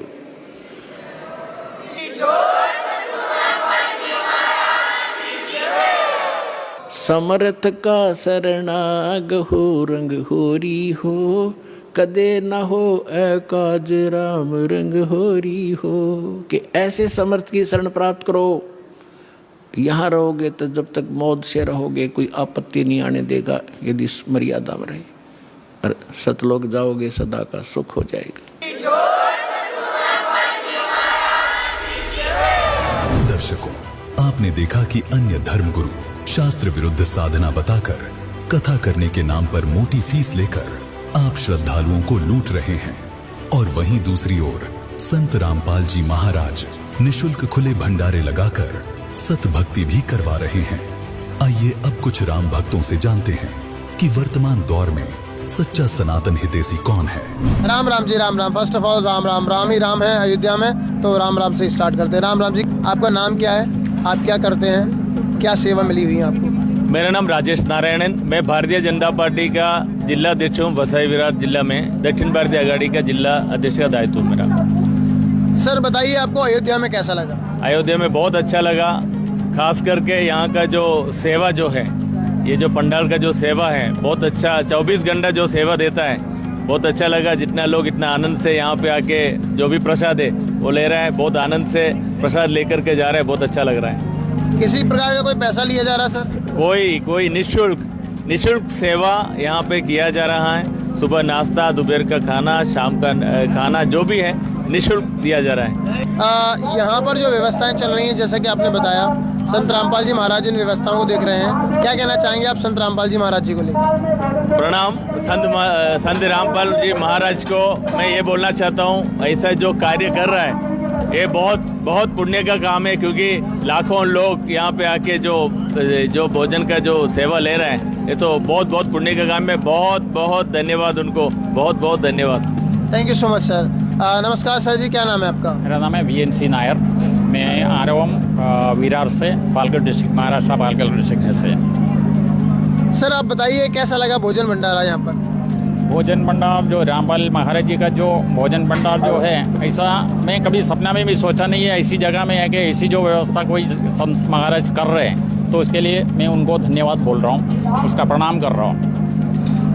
बहुत अच्छी बात है आपकी। तो आप देख सकते हैं यहाँ पर श्री रामचंद्र जी की एक बहुत शानदार तस्वीर लगाई गई है, और इसके पीछे ही यहाँ पर संत रामपाल जी महाराज जी का VVIPs के लिए भी यहाँ पर भंडारा चल रहा है। आप देखिए दोस्तों किस प्रकार से इस हॉल को डेकोरेट किया गया है। It's really amazing and so beautiful. आप देखिए यहाँ पर थोड़ी ही दूर पर आपको संत रामपाल जी महाराज जी के यहाँ पर पोस्टर नजर आ रहे होंगे। जैसा कि हम जानते हैं, संत रामपाल जी महाराज जब भी कोई समाज सुधार की बात आती है या समाज कल्याण की बात आती है, समाज को मदद करने की बात आती है, हमेशा अग्रणी रहते हैं। इसी प्रकार यहाँ पर भी भंडारा चल रहा है, और अब हम अंदर की ओर चलेंगे और देखेंगे कि आखिरकार यहाँ पर क्या कुछ व्यवस्थाएं चल रही हैं। अन्य जो व्यवस्थाएं चल रही थी उसके बारे में भी हमने आपको बताया। अब देखिए यहाँ पर भी उन्होंने व्यवस्था कर रखी है। तो कुल मिलाकर अयोध्या में आने वाले श्रद्धालुओं के लिए बहुत ही शानदार व्यवस्था की गई है। यहाँ पर कुछ जो भी लोग मौजूद हैं उनसे जानेंगे कि आखिरकार ये व्यवस्था क्यों की गई है और क्या इसका कोई शुल्क लिया जा रहा है या ये भी सब निःशुल्क है। दोस्तों आप देख सकते हैं यहाँ पर भी जो व्यवस्था की गई है संत रामपाल जी महाराज जी के माध्यम से। आप देखिए तमाम श्रद्धालु मौजूद हैं यहाँ पर। देखिए गाजर है, मिर्च है, और यहाँ पर देखिए नमक है, पूरी यहाँ पर प्लेट वगैरह की व्यवस्था की गई है, नैपकिन है आप देखिए, और यहाँ पर ये देखिए खीरा की व्यवस्था की गई है, रोटियों की व्यवस्था भी की गई है, यहाँ पर पूड़ियों की व्यवस्था भी की गई है, और यहाँ पर देखिए दोस्तों सब्जी भी है यहाँ पर, और यहाँ पर चावल भी हैं दोस्तों, और देखिए यहाँ पर दोस्तों हलवा भी प्रदान किया जा रहा है आने वाले श्रद्धालुओं को। यहाँ पर बर्फी भी प्रदान की जा रही है, और देखिए ये गाजर का अचार भी है, और यहाँ पर ये देखिए गोभी का अचार भी है, और यहाँ पर चीनी भी है, और यहाँ पर देखिए चाय राम लिखा हुआ है। तमाम जो श्रद्धालु मौजूद हैं हमारे साथ दोस्तों, हमारे साथ कुछ और भी राम सेवक जुड़ चुके हैं। आइए इन लोगों से जानते हैं कि यहाँ पर जो प्रबंधन की व्यवस्था है वो किस प्रकार देखी जा रही है। नमस्कार सर जी, क्या नाम है आपका? नमस्कार, मेरा नाम वैदिक मिश्रा है। मैं विश्व हिंदू परिषद का कार्यकर्ता हूँ। विश्व हिंदू परिषद के आप कार्यकर्ता हैं वैदिक मिश्रा जी। यहाँ पर जो राम सेवकों द्वारा जो श्रद्धालु हैं दर्शनार्थ आए हुए हैं, कैसी व्यवस्था चल रही है उनकी? व्यवस्था अति उत्तम है। जो लोग यहाँ आए हैं आप उनसे भी पूछ सकते हैं। हम लोग तो खुद ही व्यवस्था देख रहे हैं, जैसे कि व्यवस्था के तौर पर बड़ी अच्छी व्यवस्था है, रहने की उचित व्यवस्था है। भोजन देख ही हो रहे होंगे, हम लोग बैठे हुए हैं, इवन हम लोग भी भोजन ही करके बैठे हैं। यहाँ पर पार्किंग की बड़ी अच्छी सुविधा है, उन्हें 24 घंटे खाना मिलता रहता है। संत रामपाल जैसे संत कई यहाँ पर अपना निःशुल्क भंडारा चला रहे हैं जो 24 घंटे चल रहा है, और हमारे सिख समुदाय का भी लंगर लगा हुआ है। भाई साहब लोग व्यवस्था देख रहे हैं, ये सब चल रहा है। एक बात बताइए, ये जो भी लोग हैं श्री राम भक्तों के लिए आगे निकलकर कुछ ना कुछ जो भी जिनसे भी जैसा भी सहयोग बन रहा है, जैसे संत रामपाल जी महाराज जी हो गए या अन्य भी लोग हैं जिनके बारे में आपने बताया, आप ऐसे लोगों के लिए क्या कहना चाहेंगे जो आज सनातन के साथ कदम से कदम मिलाकर खड़े हुए हैं? या सामाजिक जब भी बातें आती हैं, मैंने कुछ और भी देखा है, इनके कुछ और भी चल रहे हैं प्रोग्राम, जैसे नशा मुक्त भारत हो गया, दहेज मुक्त भारत हो गया, कितना ज़्यादा ज़रूरी हो जाता है समाज में निकल कर आगे आना और लोगों को सहयोग प्रदान करना, और इससे क्या मोटिवेशन मिलता है सोसाइटी की? सोसाइटी को नशा मुक्त की क्रांति की आवश्यकता है, क्योंकि मैं खुद 18 साल का हूँ और मेरी क्लास में 46 बच्चे थे, 44 बच्चे आज नशा करते हैं। हम 2 लोग नहीं करते, पहला मैं हूँ, दूसरा वो सामने बैठा हुआ है जी। और उसके बाद रही बात दहेज की, तो एक मोटिव बन गया है कि हम शादी इसीलिए करते हैं, बोले अगर ये अकेला लड़का है तो बड़ा अच्छा दहेज मिलेगा, और अगर कोई लड़की का भाई होता है तो उसे चिंता रहती है कि 18 साल की उम्र से उसके ऊपर प्रेशर दिया जाता है कि कमाओ बेटा, तुम्हें अपनी बहन के लिए दहेज इकट्ठा करना है। तो इन चीज़ों के खिलाफ आंदोलन होना चाहिए और बड़े स्तर पर होना चाहिए। और संत रामपाल जी का मैं व्यक्तिगत रूप से धन्यवाद देता हूँ कि अगर ये क्रांति सफल होती है तो मेरी खुद भी 2 बहनें हैं, मैं उनको अगर दहेज मुक्त की एक प्रक्रिया समाज में स्थापित हो जाएगी तो हम उससे बच जाएंगे। सर 9 करोड़ अनुयायी हैं, एक भी नशा नहीं करता, बड़ी अच्छी बात है ये तो। और भी अनुयायी, हम तो कहते हैं पूरे 100 करोड़ लोग जो हमारे ऐसे लोग हैं जो नशा से दूर रहते हैं, उनको सबसे उनसे जुड़ना चाहिए। क्योंकि देखिए सनातन संस्कृति वैसे पहले नशा मुक्त थी, बीच में कुछ व्यभिचार उनमें जुड़ते चले गए, जैसे कि एक उसमें बॉलीवुड का बड़ा योगदान रहा है कि नायक को उन्होंने हमेशा ऐसे दिखाया है कि वो हाथ में वोडका का गिलास लिए रहता था, सिगार दाबे रहता था, फिर वो ट्रेंड बनता चला गया। तो इन चीज़ों से दूर रहना चाहिए, युवाओं को खासकर बचना चाहिए, वही चीज़। यही कारण था कि शायद उन्होंने बॉलीवुड से दूर रखने के लिए कहा हो। ये और भी अच्छी बात है, बॉलीवुड का जैसे एक ध्रुवीकरण कर दिया गया, बॉलीवुड को इस्लामीकरण कर दिया गया, संस्कृति से उनको हटा दिया गया, कोई कहीं भटक गया। तो ऐसे संतों की आवश्यकता है, और ऐसे कई महान संत हमारी संस्कृति में पाए भी जाते हैं। तो अगर हम सभी लोग बढ़ चढ़ के उनसे जुड़ेंगे तो ये हमारे अपने व्यक्तिगत रूप से हम लोगों के लिए ही अच्छा है। और बाकी कुरीतियाँ तो हर जगह होती हैं, हर संस्कृति में होती हैं, जितनी जल्दी हम उन कुरीतियों को पहचान कर दूर करेंगे हमारे लिए ही अच्छा रहता है वो। बहुत बहुत धन्यवाद, आपने हमें अपने जो अनमोल विचार बताए इसके लिए आपका बहुत बहुत शुक्रिया। आपका भी बहुत बहुत धन्यवाद, आप ये कवरेज करके जो लोगों को दिखा रहे हैं, क्योंकि यहाँ पर ऐसे पत्रकार मैंने आपके जैसे अभी और तो देखे नहीं जो इन चीज़ों को प्रमोट कर रहे हैं।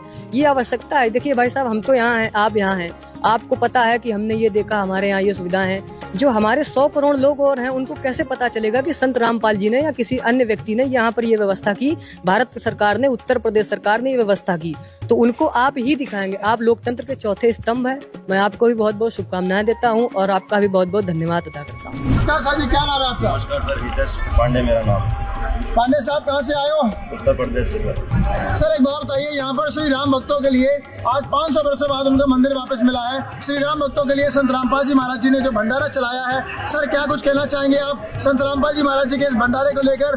क्या आपसे कोई पैसा लिया जा रहा है? नहीं जी, वो संत रामपाल जी महाराज बहुत ही अनोखा काम कर रहे हैं। और क्या कोई पैसा लिया जा रहा है आपसे? नहीं, किसी तरह का कोई पैसा नहीं लिया जा रहा है। सर जिस प्रकार संत रामपाल जी महाराज जी ने आज राम जन्मभूमि पर कोई भी पैसा नहीं लिया, यहाँ के शिष्यों से अपने संत रामपाल जी महाराज जी ने कोई भी पैसा नहीं लिया श्री राम भक्तों से। सर आप क्या कहना चाहेंगे, क्या संत रामपाल जी महाराज जी ही सच्चे सनातन के हितैषी हैं? जिस तरह से यहाँ की व्यवस्था देखी जा रही है, उस तरफ से संत रामपाल जी महाराज जी सनातन धर्म के हितैषी लग रहे हैं, क्योंकि यहाँ पे लाखों लोग 24 घंटे भंडारा करते हैं और शुद्ध देसी घी में भंडारा करते हैं। साफ सफाई की इतनी ख्याल रखा जा रहा है, 24 घंटे सारी सेवाएं दी जा रही है और किसी भी तरह का कोई भी पैसा ना लिया जा रहा है, ना दान लिया जा रहा है।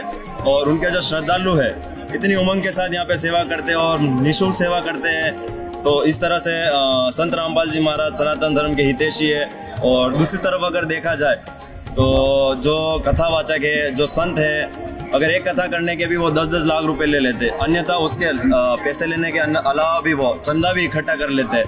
तो वो किस प्रकार से सनातन धर्म के हितैषी हो सकते हैं? वो तो अपनी रोजी रोटी चलाने के लिए और धंधा चलाने के लिए कथा कर रहे हैं। संत रामपाल जी महाराज यहाँ पे अयोध्या भूमि में राम भक्तों के लिए जो भंडारा करा रखा है, 24 घंटे जब भूख लगे तब भंडारा कर लीजिए। और ऐसे नहीं है कि आपको ठंडा खिलाया जाएगा, बिल्कुल ताज़ा और फ्रेश, और इतनी तरह की वैरायटी दे रखी है।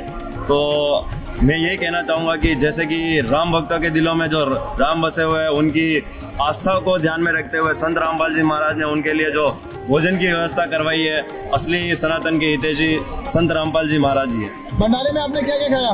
भंडारे में सब्जी है, दाल है, जलेबी है, हलवा है, बर्फी है, बेसन चक्की है और रायता है, दही है, काफ़ी सारी चीज़ें हैं। और चाय भी हमने पी है, चाय भी बहुत स्वादिष्ट है। सर एक बात बताइए, जैसे साधु संत हैं भाई, अगर वो पैसा ले भी रहे हैं, मान के चलो कोई कथावाचक है पैसा ले भी रहा है, तो सर कथा करने के पैसे लेने में क्या बुराई है सर? हम जो कथा करते हैं वो भगवान की कथा करते हैं और भगवान बताते हैं कि भगवान की कथा करने के लिए किसी तरह का पैसा नहीं लिया जाता। एक तरह से आप देखिए, प्रमाण के लिए संत रामपाल जी महाराज के जैसा कि हमने सुना है 15 आश्रम है और वो वहाँ पे सत्संग होता है और वो किसी भी तरह की कोई भी पैसा नहीं लेते, नाम दीक्षा से रह के किसी भी तरह का कोई भी पैसा नहीं लेते हैं और एंट्री फीस भी नहीं लेते। और सर वहाँ भी भंडारा चलता है इनका?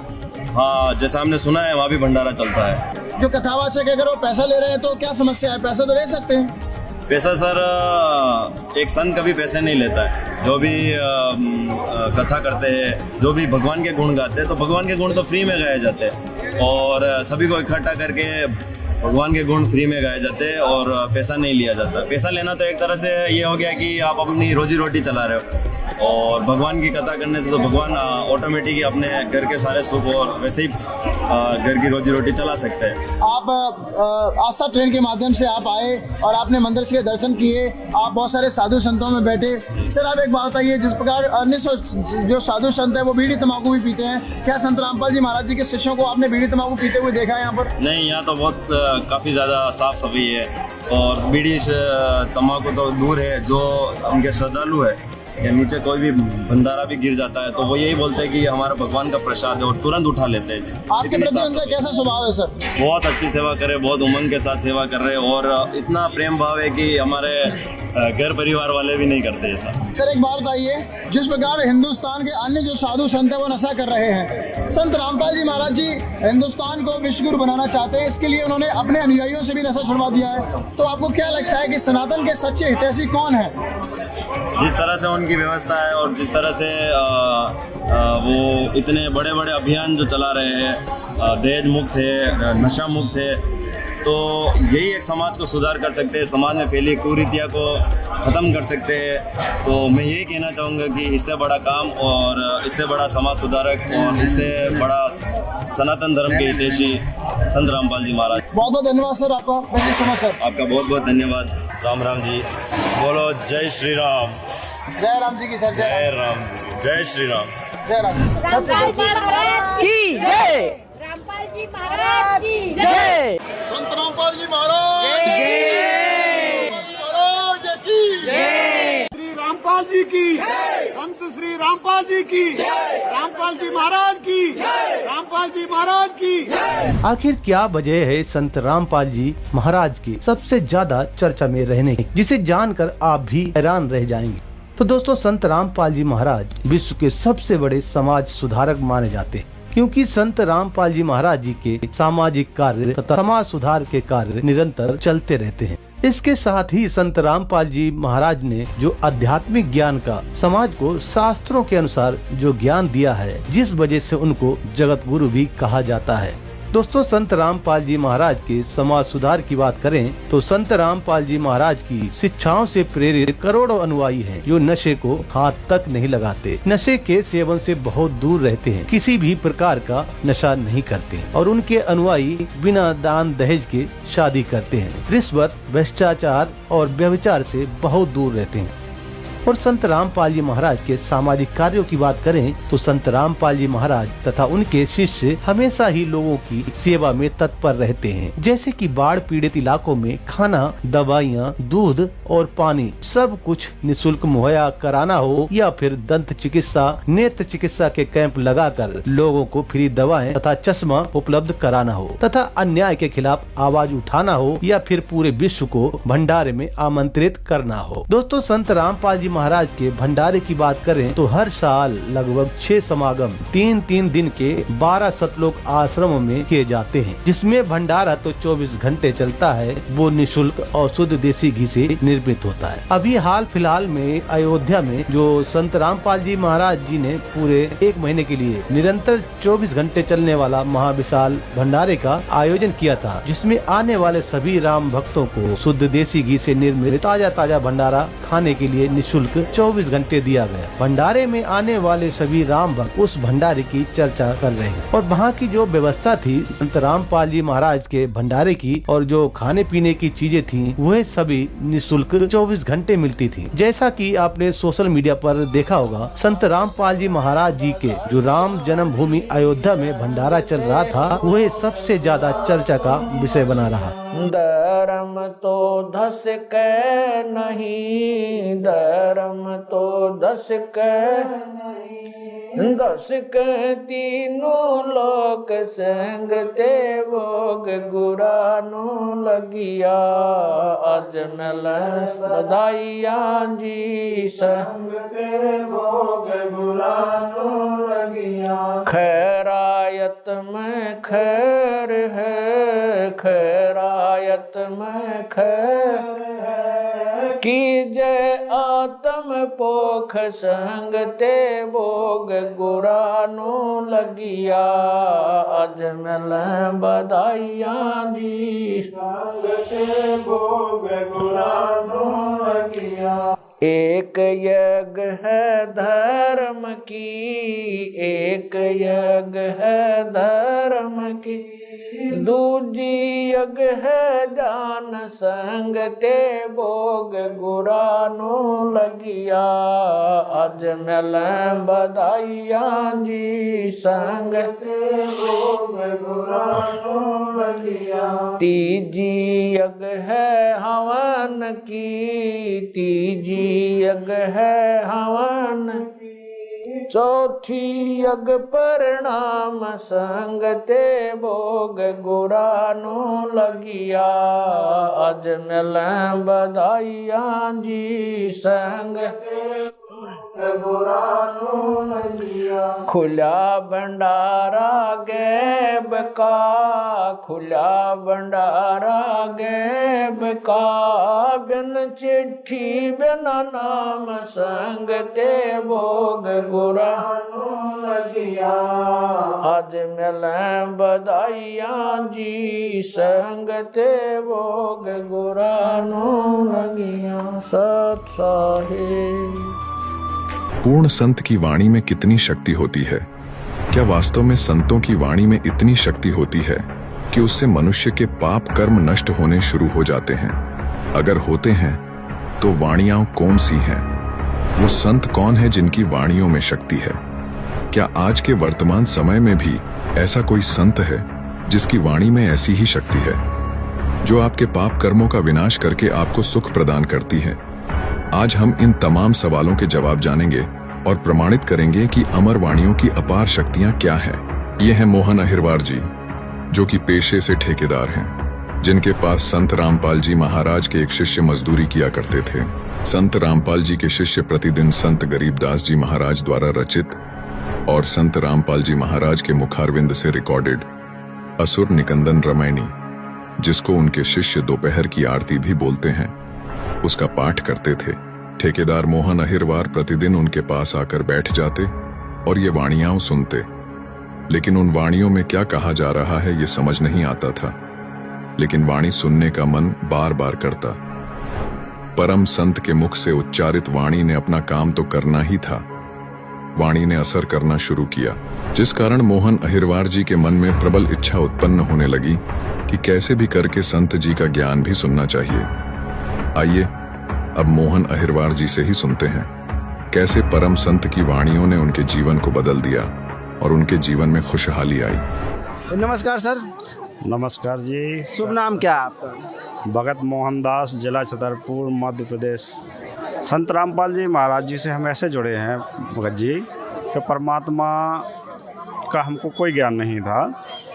मेरा मकान बन रहा था यहाँ छतरपुर डिस्ट्रिक्ट में, तो कुछ भगत वहाँ काम करने आते थे, तो मैं उन लोगों से बोलता था ये दोपहरी में रमैनी लगाते थे, तो मैं रमैनी उस समय पे नहीं जानता था। मैं ये जानता था कि दोपहरी में क्या गाना लगा लेते हो यार तुम लोग। तो मेरे से बोलने लग गए गाना नहीं है, हमारे गुरु जी की दोपहरी की आरती है।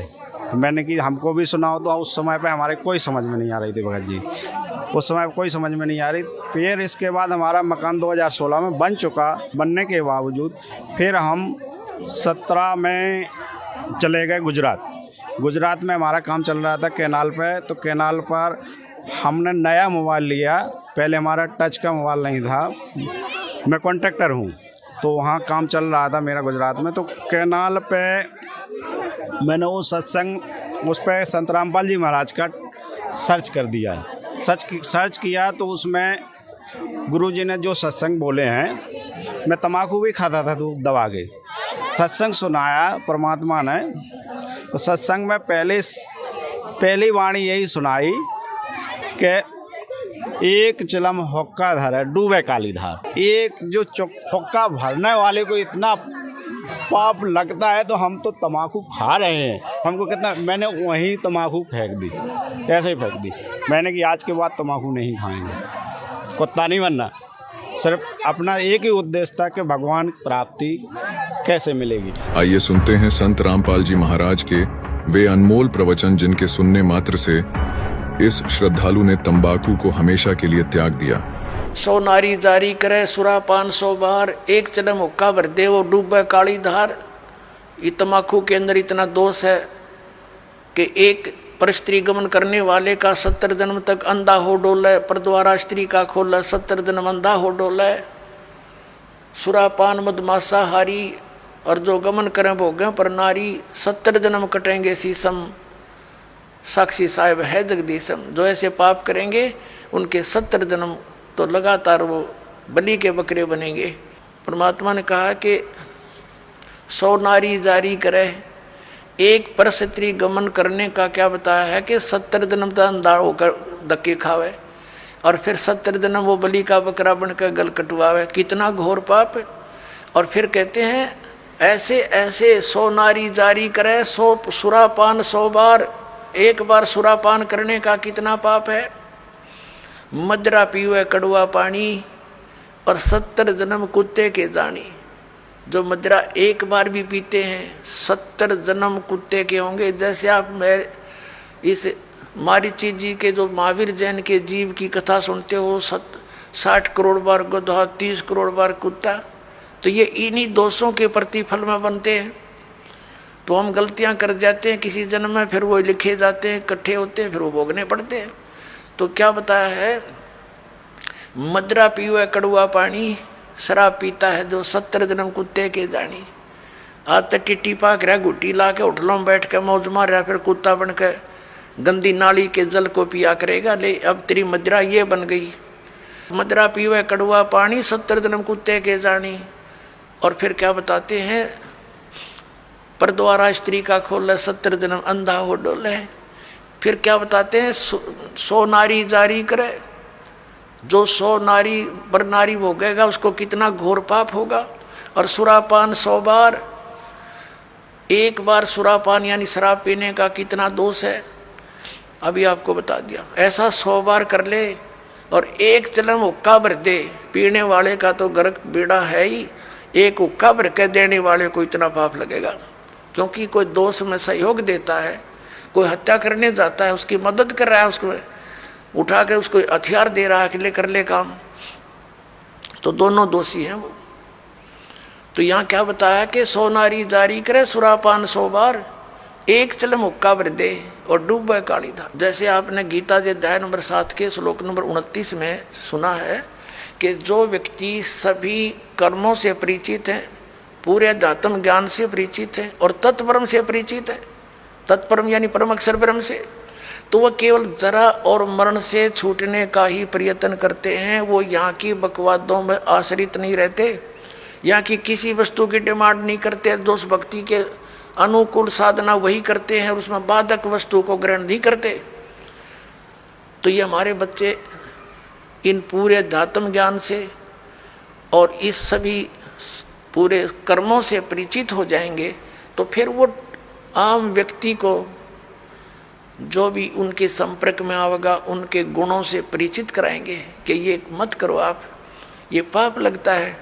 अब छोटे छोटे बच्चे भी, कोई रिश्तेदार आता है, वो बीड़ी माचिस के लिए बीड़ी वगैरह मंगवाता है, वो मना कर देते हैं, आपकी और सब सेवा कर देंगे पर ये नहीं करेंगे क्योंकि इसमें हमें दोष लगेगा, और आप हमारे घर पर भी इसको पीने की कृपा ना करना, हमारी हानि हो जाएगी। तो वो अपने आप शर्मिंदे होंगे।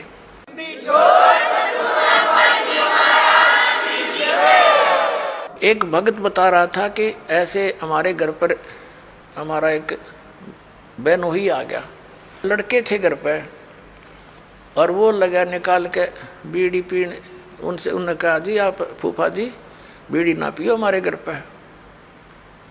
तो वो न बच्चे थे, उसने समझदार व्यक्ति था, उसने बंद कर दी और बाहर जाके पी आया। उसने सामने आकर उससे बताई मेरे से, वो कह रहा था, कहने लगे ये बालकों को क्या हो गया, मैं बीड़ी पीने लगा था ना मना कर दिया।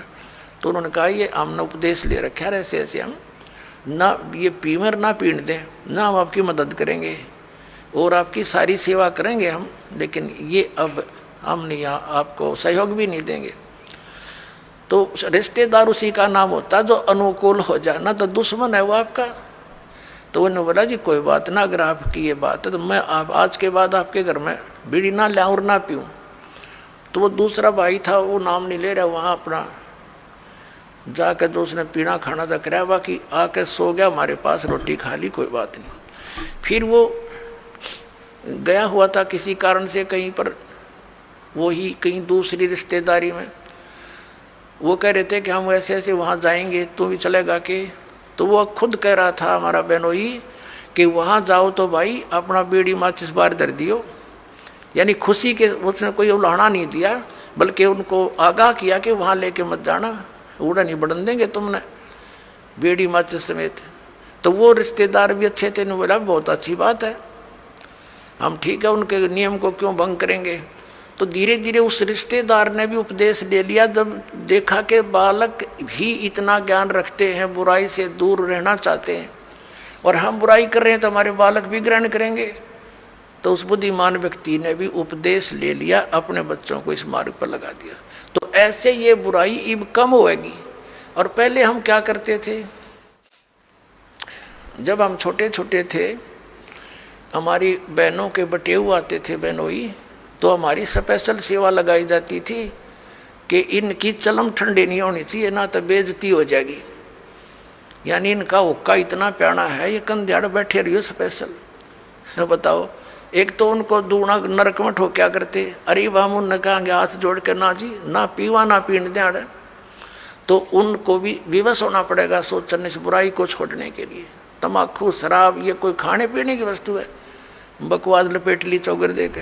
हमने गुरुजी का सत्संग सुनना चालू किया तो हमने एक एक शब्द को छाटा। कितने 10 महीने कितना सत्संग सुनते थे, 24 घंटे में हम 18 घंटे सत्संग सुनते थे, 6 घंटे सोते थे, क्योंकि हमारा काम ऐसा चल रहा था कि उस समय पे कोई काम नहीं था। काम क्योंकि नोटबंदी के टाइम पे हमारा काम सब स्लो थे, एक ही काम चल रहा था, ताकि हमारा वो एक जगह हम सोते रहते थे, वो काम हमारे मजदूर भेज दिए तो काम करते रहते थे, वो शाम को उनकी हाजिरी चढ़ा देते थे, उनको यहीं ठेका देते थे। फिर इसके बाद सुनते सुनते हम घर आए तो हमारे घर में किसी ने नहीं हमारी बात मानी। हमने कहा हम चलो नाम ले लेते हैं रामपाल जी महाराज से, तो हमारे मम्मी पापा सब गाली देते थे गुरुजी को, सब गाली देते थे, हमारी पत्नी सब देते। तो हमने बोला ये परमात्मा अगर आप स्वयं भगवान हैं रामपाल जी, तो हमारे पूरे परिवार आपकी शरण में होना चाहिए 6 महीने के अंदर, जिसके पीछे मैं नाम लूँगा। तो 6 महीना नहीं हुआ, मालिक ने 4 महीने के अंदर ही सबको अपनी शरण में ले लिया, जिसके लास्ट में मैंने नाम लिया परमात्मा से। वो भी मैंने नाम लिया था रोहतक सिंहपुरा आश्रम में मैंने नाम लिया था परमात्मा से। परमात्मा ने मेरे ऊपर इतनी दया करी, पहले मान के चलो मैं हज़ारों के ठेके लेता था, लाखों के। अब परमात्मा की ऐसी दया है, करोड़ों के 10-10, 20-20 करोड़ तक के परमात्मा दया कर रहा है। संत रामपाल जी महाराज की वाणी और प्रवचनों की शक्ति ने मोहन अहिरवार के जीवन को बदल दिया। ऐसे ही एक और श्रद्धालु का अनुभव सुनाते हैं, जिन्होंने केवल टीवी पर संत जी की वाणी और प्रवचन सुने और कैसे इनका जीवन बदल गया। देखिए। संत रामपाल जी महाराज जी की शरण में एक सैनिक का कैसे आना हुआ। ये एक अद्भुत कहानी है सर। मैं दुकान में बैठा था, कुछ 4-1 बजे का टाइम था शाम को। मेरे पिताजी कबीर साहब के बहुत अच्छे अनुयायी हैं, उनके भक्त हैं। वो अचानक, कभी मैं ज़िंदगी में हमको डांट तक नहीं मारा। उस दिन फ़ोन आया और एकदम डांट करके मुझे बोला, क्या यार ये केबल हमारी बंद हो गई और मैं धार्मिक सुनना है। तो कुछ ऐसे लहजे में बोला कि मुझे भी अंदर से मुझे भी गुस्सा आ गया कि मुझे ही क्यों ऐसा बोला है। फिर मन में सोचा कि मैं बड़ा ही बड़ा हूँ, मेरे को बोलेंगे और किसको बोलेंगे। मगर मेरे अंदर भी आग भड़क गई। तो मैंने क्या किया कि ठीक है बोल करके, और जो केबल वाला था मैंने सारी कसर उसके ऊपर निकाल दी। इतना गुस्से में बोला और 2 मिनट में उसे ठीक करके फटाफट मेरे पास दौड़ के आया। अंकल जी आप इतना गुस्से कभी हुए नहीं। मैं भी पछताया कि मैंने वाकई इसको गलत बोल दिया। खैर जो हुआ, फिर पिताजी को भी महसूस हुआ, उन्होंने दोबारा मुझे फ़ोन किया कि यार ऐसी बात थी, मैं धार्मिक प्रवचन आते हैं और उसके थोड़ा मतलब मुझे एक किस्म से मस्का लगाने लगे वो। तो मैं समझ गया कि कोई बात नहीं, लेकिन मेरे को गुस्सा उस बात का बड़ा भारी था। तो खैर, मगर एक बात जो उन्होंने बोली वो मेरा रास्ता ही बदली कर दिया जीवन का। कि उन्होंने ये बताया कि देखना यार, शाम को एक सत्संग आता है 7:40 पर, उस टाइम साधना चैनल पर आता था, कि उस पर देखना है कोई कबीर साहब की बड़ी अच्छी भाषा बोलता है। और वो संत बोला बड़ी अच्छी बोलता है, उसको देखना आपने। परमात्मा ने रजा करनी थी। महसूस हुआ, उन्होंने दोबारा मुझे फ़ोन किया कि यार ऐसी बात थी, मैं धार्मिक प्रवचन आते हैं और उसके थोड़ा मतलब मुझे एक किस्म से मस्का लगाने लगे वो। तो मैं समझ गया कि कोई बात नहीं, लेकिन मेरे को गुस्सा उस बात का बड़ा भारी था। तो खैर, मगर एक बात जो उन्होंने बोली वो मेरा रास्ता ही बदली कर दिया जीवन का। कि उन्होंने ये बताया कि देखना यार, शाम को एक सत्संग आता है 7:40 पर, उस टाइम साधना चैनल पर आता था, कि उस पर देखना है कोई कबीर साहब की बड़ी अच्छी भाषा बोलता है। और वो संत बोला बड़ी अच्छी बोलता है, उसको देखना आपने। परमात्मा ने रजा करनी थी, इस पापी को रास्ते पर लाना था। वो टाइम मुझे याद रहा। और मैंने जैसे वो 7:40 पर लगाया तो मैंने देखा ये कौन से संत है भाई। हालांकि मैं सेना में रहते हुए सभी के साथ काम किया, तो मुझे हरियाणा की भाषा का भी मालूम था, सबका ज्ञान था। तो मैं बोला ये तो हरियाणा के हैं। लेकिन जिस टाइम वो बता रहे थे तो मेरी एकदम मुझे हिट सा हुआ कि ये ज्ञान तो हमने आज दिन तक कभी हमें बताया ही नहीं किसी ने, और जो हमने भी देखा लेकिन कभी गौर नहीं किया। मतलब उसमें मुझे रुचि पड़ी। सर, जब आपने पहली बार संत रामपाल जी महाराज जी के सत्संग सुने तो पहली बार जरूर आपके मन में कुछ न कुछ तो आया होगा कि कैसे ये उलूल जुलूल बातें कर रहे हैं देवी देवताओं के बारे में। हमने काफी सारे अनुयायियों से जब इसके बारे में पूछा तो काफी सारे लोगों ने ये बताया भी कि पहली बार जब उन्होंने संत रामपाल जी महाराज जी का सत्संग सुना तो वास्तव में ही थोड़ा अजीब लगता है और गुस्सा भी आता है। नहीं, अजीब तो लगा लेकिन गुस्सा नहीं आया। ये परमात्मा की रजा समझिए आप, मुझे कोई गुस्सा नहीं आया। हाँ, इतना ज़रूर हुआ कि मेरा एक रूटीन बना। अब मैं क्या बोलूँ, मुझे बताते हुए शर्म आती है कि 7:40 पर वो चैनल शुरू होना, मैंने पक्का लगाना, डेली देखना दुकान में। और मैं क्या बताऊँ, मुझे बड़ी शर्म आती है बोलते हुए कि उसी टाइम पर मैं शराब पी शुरू कर देता था। और वो मेरा ये रूटीन, मुझे मालूम नहीं कि वो शायद 1 साल चला या कितना चला, लेकिन मैंने एक भी मिस नहीं की वो सत्संग। और वो मेरा था 1 घंटे में, जब वो ख़त्म मेरा भी बंद इधर से प्रोग्राम। तो ऐसे ही एक किस्म, आपको पता है शराबी कैसा होता है। लेकिन दिल में एक लहर ऐसी उठती गई और अंत में ऐसा अटैक हुआ मेरे ऊपर कि एक दिन मेरे मन में आया, बस इनफ, नहीं तो अब ख़त्म है तेरा काम। ऐसी अंदर से लहर उठी। मैंने उसी टाइम रात को, पता नहीं कितनी पिरक थी मुझे मालूम नहीं, लेकिन जब सुबह मैं सोया रहता था, सुबह मैं सबसे पहले उठ करके बैठ गया। और जैसे पिताजी सामने आए, मैंने सीधा उनसे जब पूछा, पहला शब्द यही था, मैं कहा पिताजी आप नीचे बरवाला कब जाएंगे। तो मुझे ऐसे लगा कि मेरे मुंह से मुझे इतनी बदबू लगी, अरे बाप रे बाप, मैंने शराब इतनी बुरी तरह, उससे पहले कभी मेरे को बदबू नहीं आई, उस दिन लगी। बोला, मेरी तरफ देखा पिताजी ने, बोला अभी 10-15 दिन में जाएंगे। मैं कहा ठीक है जी, मैं भी जाऊंगा। वक्त में मेरी मिसेज भी आकर के खड़ी हो गई, तो मैंने बोला जी आपने भी चलना है। तो उसको एक बार मेरे जब फौज में मैंने फैमिली साथ रखी थी, तो अलवर में राजस्थान में, वहाँ उसको हीट स्ट्रोक हो गया था, तो वो डरती थी गर्मी से, उसके मुंह से निकल गया ना।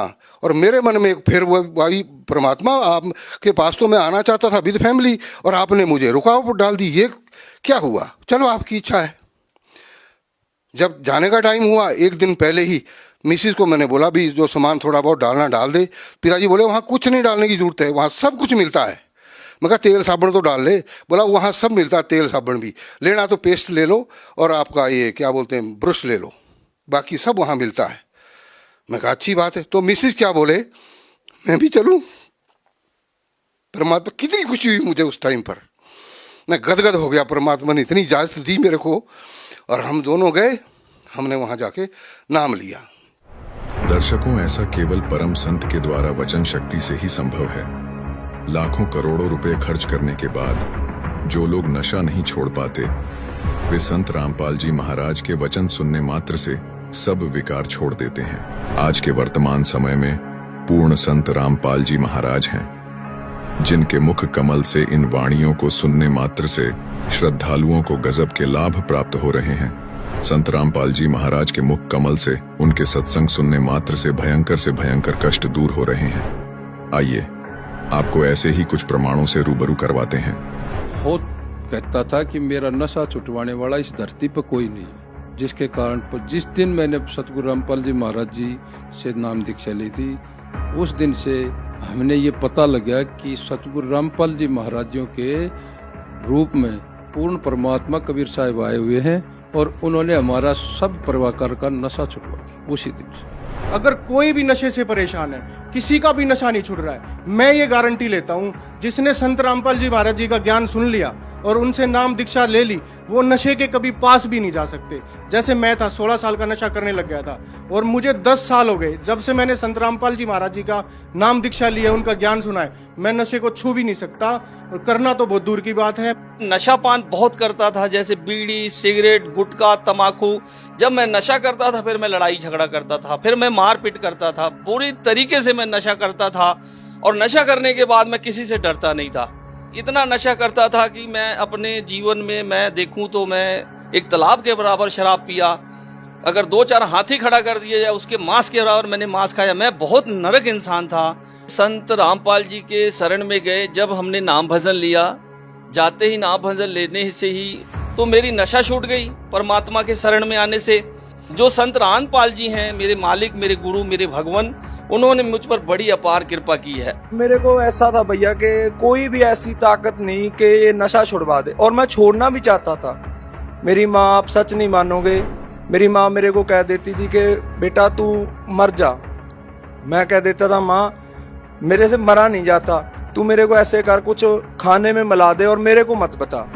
आप भैया यकीन नहीं मानोगे, मेरे घर पे जाके ये पूछ सकते हो, यही स्थिति सेम टू सेम थी हमारे घर पे। और तब मैं संत रामपाल जी महाराज के जहाँ जाने से पहले मैंने सोचा भी ऐसी कोई ताकत नहीं यार जो मेरा नशा छुड़वा दे, क्योंकि मेरे को नींद भी नहीं आती थी। मैं मेंटली अपसेट हो जाता था जब मैं थोड़ा बहुत नशे की डोज ऊपर नीचे हो जाती थी। तो मैंने सोचा भी ऐसी कोई ताकत नहीं। जब मैं वहाँ गया तो मैं उस दिन भी नशा करके गया, जिस दिन मैंने नाम दीक्षा ली तब भी मैंने। और मेरे साथ वाला जो मेरे गाँव का लड़का था, उसने बोला कि भाई तू ऐसा बोल दियो कि गुरुजी मेरा नशा छुड़वा दो। मेरे को यकीन बिल्कुल नहीं था कि मेरा नशा छूट जाएगा, क्योंकि इतना नशा, इतनी डोज लेने के बाद मेरे को कोई यकीन नहीं था। और मैं गया, मैंने बोला गुरुजी ऐसे करके दास नशा करता है, आप मेरा नशा छुड़वा दो। गुरुजी बोले, सिर पे हाथ रखा कि बेटा आज के बाद तू नशा नहीं करेगा। और भैया जब संत रामपाल जी ने, महाराज जी ने मेरे सिर के ऊपर हाथ रख के कहा कि बेटा तू आज के बाद नशा नहीं करेगा, और भैया वो दिन है और आज का दिन है, मुझ को इतनी नफरत होगी नशे से कि नशा करना तो दूर, मैं किसी को ले के भी नहीं देता। और जो गांव वाले, मेरी गली मोहल्ले के लोग थे जो मेरे से बात करना भी पसंद नहीं करते थे, और आज मेरे से वो हंस हंस के बोलते हैं कि भैया तू आदमी बंदा बन गया। तू हमारे गांव में कहते हैं कि ये बंदा बन गया, अब कहते हैं कि तू बंदा बन गया यार। पहले तू इंसान नहीं था, एक हैवान था। देखिए, मैं पहले आपको बता दूं कि मैं साइंस की स्टूडेंट रही हूं, तो पहले मैं इन चीज़ों पर बिल्कुल भी विश्वास नहीं करती थी। इनफैक्ट मैं साइंस को ही सब कुछ मानती थी। मैं भी काफ़ी दिनों से देख रही हूँ, जब से मुझे होश आया है मैं समझने लगी हूँ दुनिया की प्रॉब्लम्स क्या क्या हैं। जैसे ये आपका ड्रिंक करने की वजह से कितनी लाखों फैमिलीज़ बर्बाद होती हैं, औरतें कितने दुख में जीती हैं, उनके बच्चे कितने दुख में जीते हैं एक इंसान की वजह से। तो गवर्नमेंट के इतने सारे प्रयास करने के बाद भी गवर्नमेंट इतनी नई नई स्कीम चलाती है, लेकिन उनका ज़ीरो रिजल्ट रहता है। इतना पैसा खर्च करती है, करोड़ों विज्ञापनों पे खर्च करती है। तो मैं ये बोलना चाहूँगी कि संत रामपाल जी तो सिर्फ एक बार आप सत्संग सुन लीजिए, उसी से ये आपकी प्रॉब्लम दूर हो जाएगी। जितने भी परिवार आज इस समस्या से जूझ रहे हैं कि उनके परिवार बर्बाद हो रहे हैं सिर्फ इस एक आदत की वजह से, तो आप सत्संग सुन लीजिए।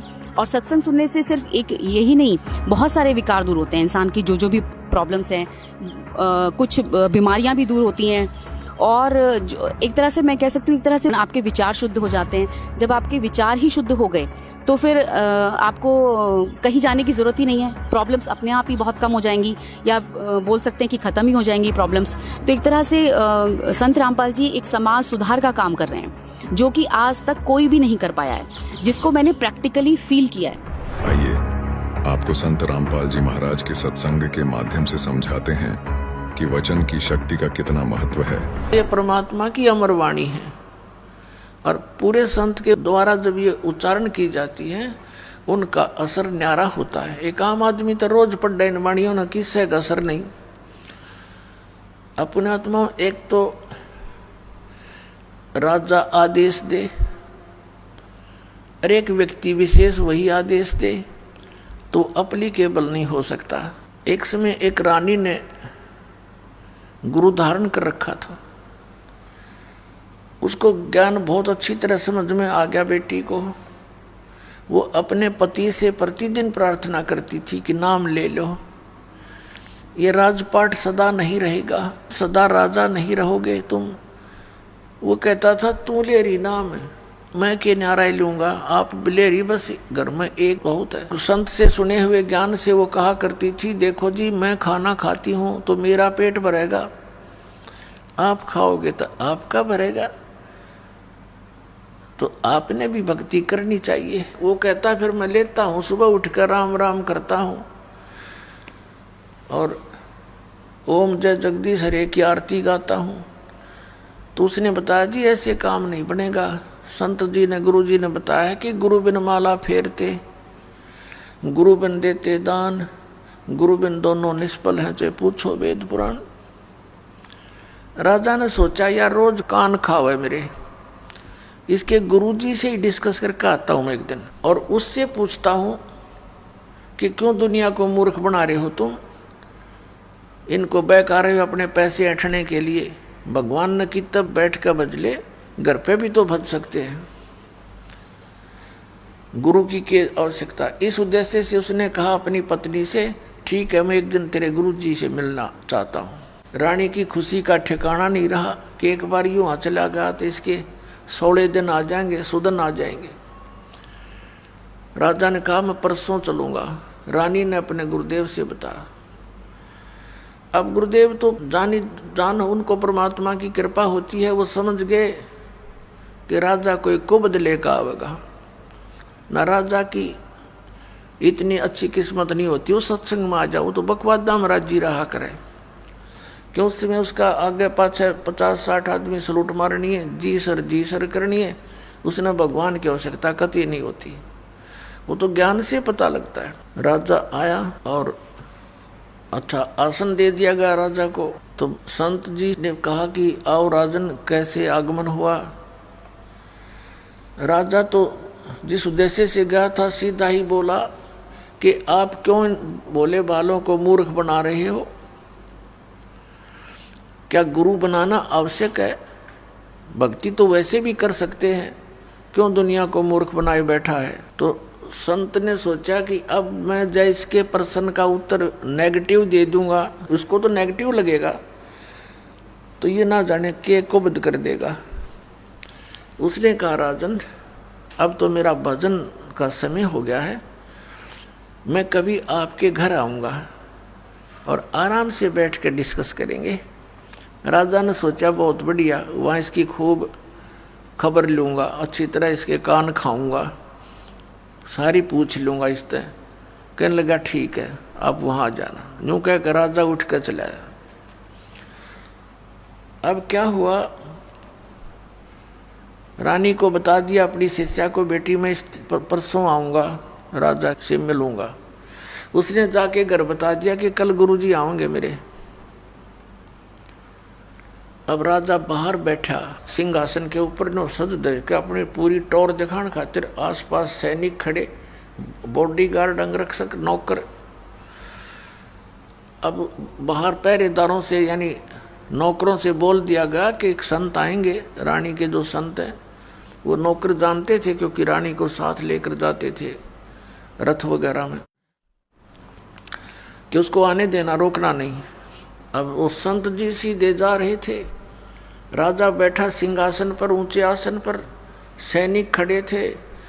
उस संत ने कहा कि सैनिकों, इस राजा को अरेस्ट कर लो, जेल में डाल दो। अब वो उसके मुंह की तरफ देख रहे हैं कि यू क्या बकवास कर रहा है, और वो राजा भी देख रहा है कि अच्छा बकवास दिया आदमी, ये तो मेरे राज्य को हड़पना चाहता है। उस संत ने फिर कहा कि तुम्हें सुनाई नहीं देता, अरेस्ट करो इसको, गिरफ्तार कर लो इसको, ये बैठा सिंहासन पर। अब वो टस से मस नहीं हुए, वो आज्ञा का इंतजार कर रहे हैं, आदेश का, कि राजा क्या आदेश देता है, इसका बकलता रहे भी। राजा ने कहा कि इसको अरेस्ट करो। इतना कहना ही था कि वो पकड़ ली बाजू दोनों तरफ से। अगला आदेश क्या होगा ये वो इंतजार कर रहे थे।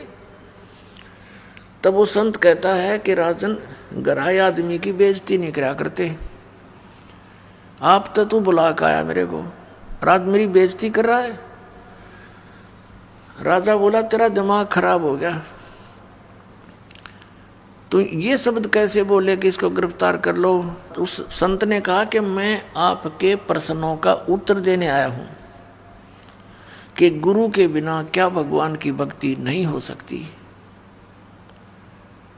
राजा बोला कि ये कैसा तेरा उत्तर भाई, कि मैंने छुटवाते देख बनते फिर बताऊंगा। तब उस राजा ने कहा छोड़ दो, उन्हें छोड़ दिया।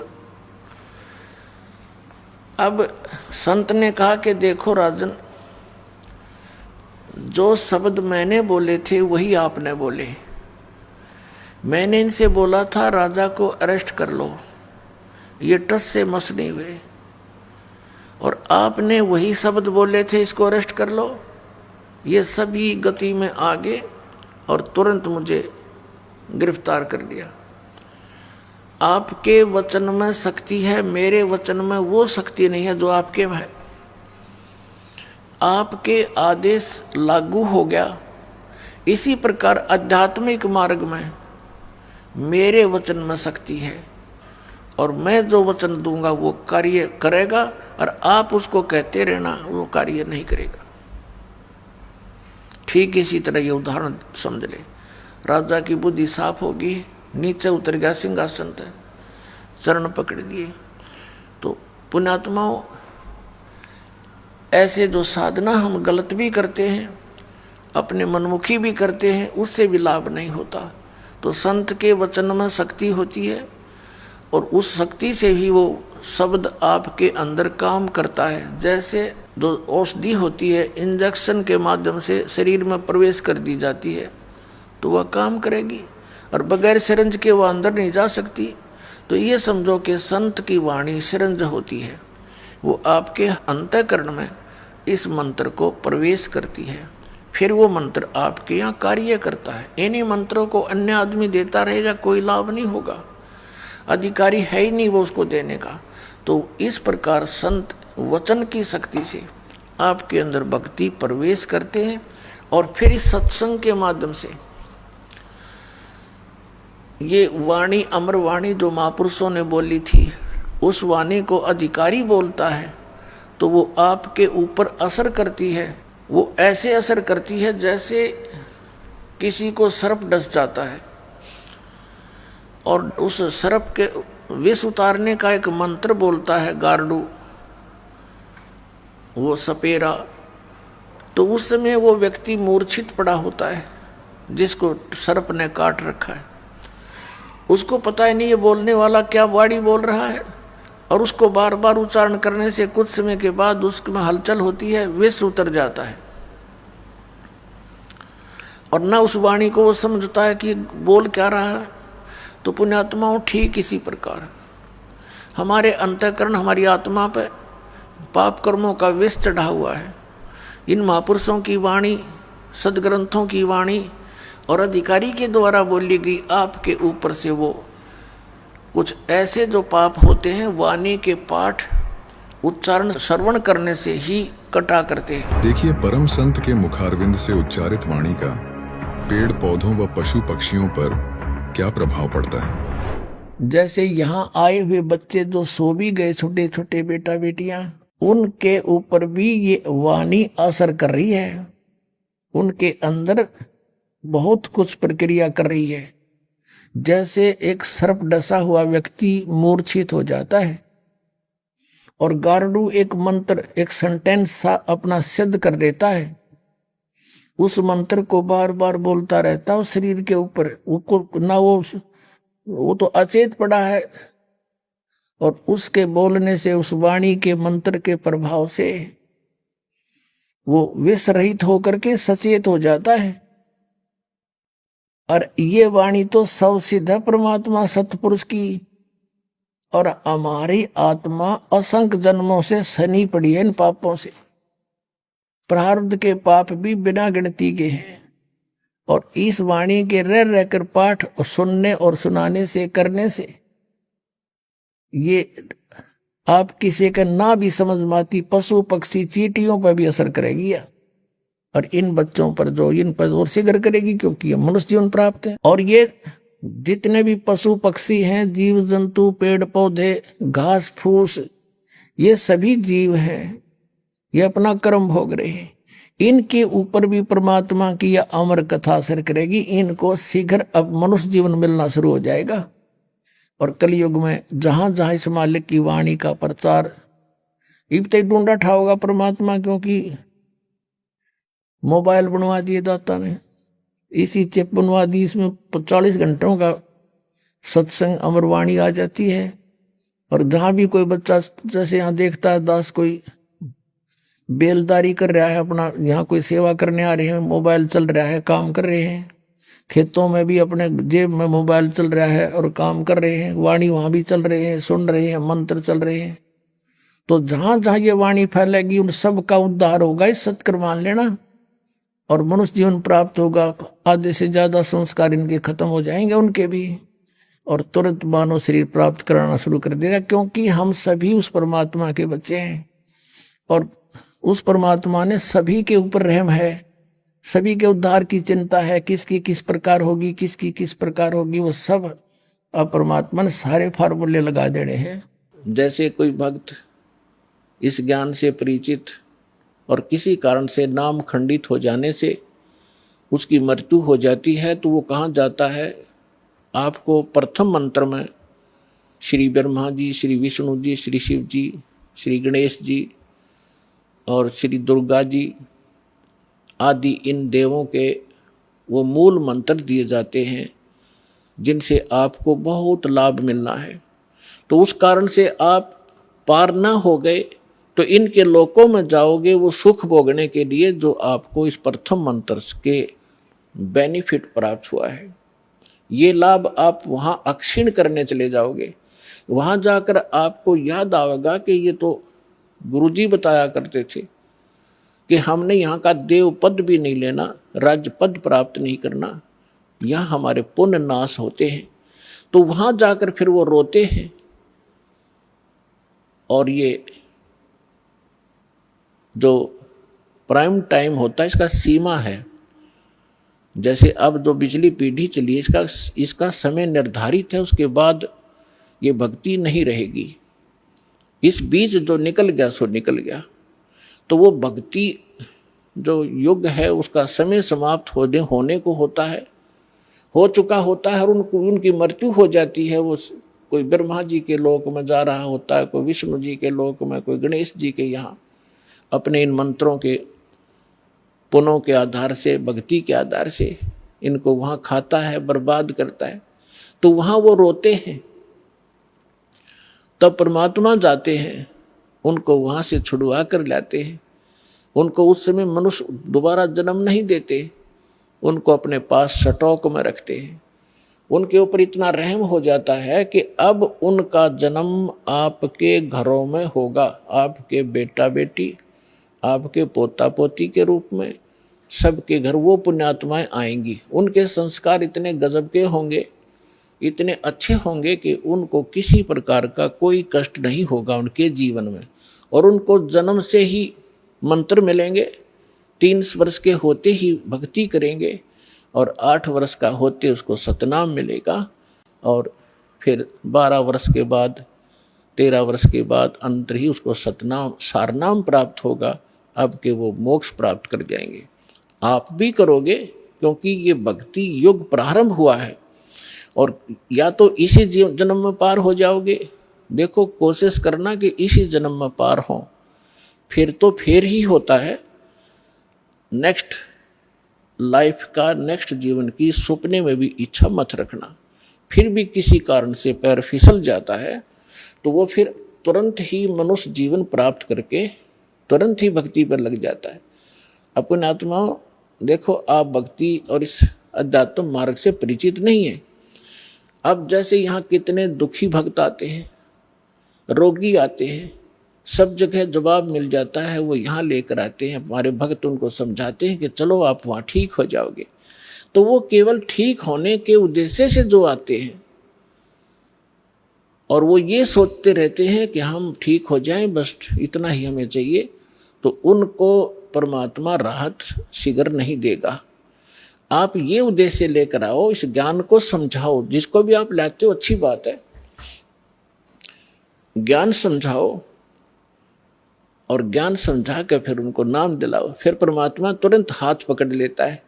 और यदि ऐसे ले आते हैं और वो इस उद्देश्य से आते हैं, बुरी बात नहीं है, अच्छा है। यदि वो व्यक्ति नाम, क्योंकि नाम तो हम देंगे ही देंगे, समाधान तो बाद होगा, तो पहले मंत्र दे देंगे।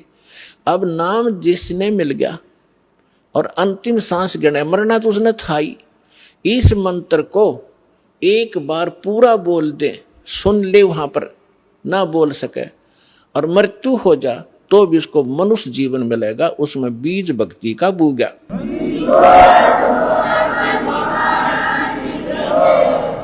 हमने असंग जन्म हो गए, जन्मते मरता ने, धक्के खात्या ने, और अब मनुष्य जीवन प्राप्त होगा तुरंत ही 10वें महीने या सतलोक आश्रम बरवाला में आ लेगा, और उसका फिर जीवन शुरू हो गया।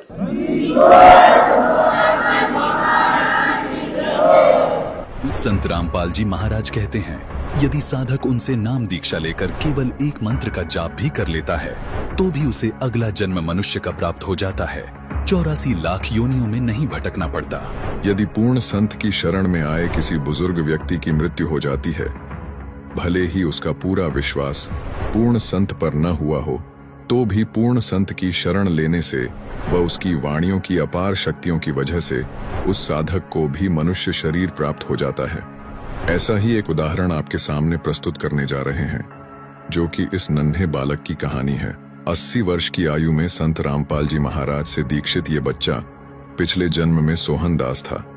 संत रामपाल जी महाराज से नाम दीक्षा ले रखी थी, लेकिन आयु की अधिकता या किसी कारण से विश्वास न हुआ कि ये पूर्ण संत हैं और शरीर छोड़ गया। परम संत से नाम दीक्षा लेने मात्र से उस वृद्ध भक्त सोहन दास को अगला जन्म मनुष्य का मिला, और आज दोबारा संत रामपाल जी महाराज की शरण में आकर पूर्ण विश्वास के साथ भक्ति कर रहा है। आज वर्तमान में भक्त सोहन दास इस बच्चे के रूप में आपके सामने है। ये है पूर्ण संत के वचनों की, उसके ज्ञान की महिमा।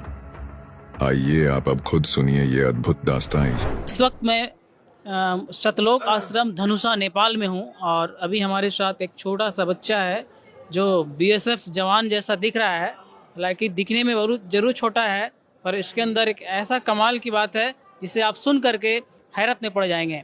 इस बच्चे की कहानी कुछ ऐसी है कि इनको अभी अपने पूर्व जन्म की कहानी पूर्व जन्म का, इसका बीता हुआ कल जो है इन्हें याद है और ये अपने ज़बानी कुछ बताएंगे हम लोग को, जो आप सुनेंगे तो आप हैरत में पड़ जाएंगे। जी, आपका नाम क्या हुआ? अंश दास। आप कहाँ के रहने वाले हो? अलीपुरडी। किस जिले का? नालंदा जिला। अच्छा, नालंदा बिहार। हाँ। अच्छा, ये बिहार के नालंदा जिला के अलीपुर गांव के रहने वाले हैं, है ना? हाँ। आपके पापा का नाम क्या हुआ? रोशन दास। मम्मी का नाम? मम्मी का नाम तन्नू दासी। एक बात बताइए, अभी जो हम कुछ लोगों से सुन रहे थे कि आप कई भगवानों से आप मिल चुके हैं, क्या ये सही बात है? हाँ, सही बात। अच्छा, पहले आपका जो घर कहाँ था? मुंबई। मुंबई में कहाँ? एड्रेस नहीं पता है। एड्रेस नहीं पता है? मुंबई आपका घर रहा है। उस समय आपका नाम क्या था? सोनम दास। सोनम मतलब उस समय क्या थे आप, लड़का या लड़की? लड़का। नाम सोनम? अच्छा, नाम लड़की जैसी है। सोहन? हाँ हाँ हाँ। सोहन, नाम भूल जा रहे हैं आप। अच्छा, क्या करते थे उस वक्त? गाड़ी का काम। अच्छा, आपको ये सब सारी कहानी कैसे याद है? हमको भगवान बताए हैं। अच्छा, भगवान बताए। कौन भगवान बताए? कबीर साहब। उस समय कबीर साहब को जानते थे आप? हाँ। कैसे जानते थे? नाम दीक्षा लिए थे। उस वक्त भी नाम दीक्षा लिए थे आप? 80 पे लिए थे। 1980 में? जब मेरा 80 बरस हुआ था ना। अच्छा, आपका उस समय उम्र 80 साल था? उस समय आप नाम दीक्षा लिए थे? हाँ। किन से नाम दीक्षा लिए थे आप? जगतगुरु तत्वदर्शी संत रामपाल जी महाराज से। अच्छा, संत रामपाल जी महाराज जी से नाम दीक्षा लिए थे और भक्ति करते थे उस वक्त? जी। आपकी तो फिर आप भगवान से कैसे मिले? जब मृत्यु हुई तब। नेचुरली मौत? नहीं, पूरा तरह से। मतलब वो जो मौत उस समय हुआ होगा वो नेचुरली, मतलब ऐसा कोई एक्सीडेंटल या कुछ इस तरह का दुर्घटना में तो मौत नहीं हुआ था? नहीं। अच्छा, नेचुरली मौत हुआ और उसके बाद आप भगवान से जाकर के मिले। किस किस भगवान से आप मिले? हम कबीर साहब और गरीबदास जी महाराज और स्वामी रामदेवानंद जी महाराज और चिंतनाथ जी महाराज। इनसे आपकी बात भी हुई होगी, कुछ बताए थे? नहीं, बस कबीर साहब जी से। कबीर साहब क्या बोले आप? ये पिछला जन्म के बात। पिछले जन्म की बात आपको बताए? पूछे थे तब। अच्छा, ये पिछले जन्म की कहानी जो है आपको कब याद आया इस जन्म में? जब सतलोक जा रहे थे नहीं, आप मेरी बात नहीं समझे। अभी आप इस जन्म में हैं, ये पिछले जन्म की जो बात है वो कब आपको याद आया? इस जन्म में भी सतलोक गए थे? इस जन्म में भी सतलोक गए थे? कब गए थे आप? 8 याद है? 8 दिन हुआ था मेरा तब। 8 दिन क्या हुआ था? 8 दिन पहले। 7 दिन पहले। अरे इसको मात्र 15 दिन हुआ है अभी परमात्मा से नाम लिए हुए। जी, नाम दीक्षा आप जो संत रामपाल जी महाराज से लिए मात्र 15 दिन हुआ है? जी। इस जन्म में जो? जी। और आप बता रहे हैं 7 दिन पहले ये सतलोक भी गया था? जी। याद है तुम्हें सतलोक की कहानी? हाँ। कैसा था सतलोक? बहुत अच्छा था। वहाँ पेड़, काजू, किशमिश और इमली, आम, सेब और ये सब के पेड़ था। और खेत ऐसा नहीं था, हरा हरा नहीं था, पीला लाल था। अब महल बनल था सोना के, बहुत बड़ा। और उसको में ही रहे थे 4 घंटा। 4 घंटा जाकर के वहाँ रहे? वहाँ कुछ खाए पिए भी थे? हाँ। क्या खाए थे? खीर। तो ये सारी कहानी झूठ तो नहीं बता रहे हो ना आप? नहीं, सच बोल रहे हो? जी। आप देख सकते हैं दर्शकों, ये आप सबको लगता होगा ये काल्पनिक और कपोल बातें बता रहा है बच्चा, लेकिन ये मासूम सा बच्चा जो है, जो मात्र 15 दिन पहले संत रामपाल जी महाराज से नाम दीक्षा लेता है और पिछले 7 दिन पहले ये सतलोक वो सतलोक जो संत रामपाल जी महाराज बताते हैं, उस सतलोक से ये बच्चा हो करके आया है। और वहाँ का जो शोभा जो है, इस बच्चे ने जितना देख पाया, जितना याद है इनको, वो बता रहे हैं।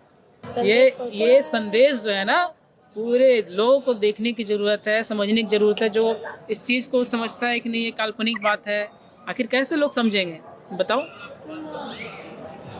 घर के बारे में, घर छोड़े तो इसके बारे में यही सुन गाली गलौज करते थे, घर छोड़े तो फिर बरवाला आश्रम में जाकर रहे थे। अच्छा, बरवाला आश्रम में जाकर रहते थे। अच्छा, अभी इस जन्म में बरवाला आश्रम कभी गए हो? नहीं। कहाँ है बरवाला? हिसार में बरवाला की। इस बच्चे को जितना याद है वो बता पा रहा है, ठीक है।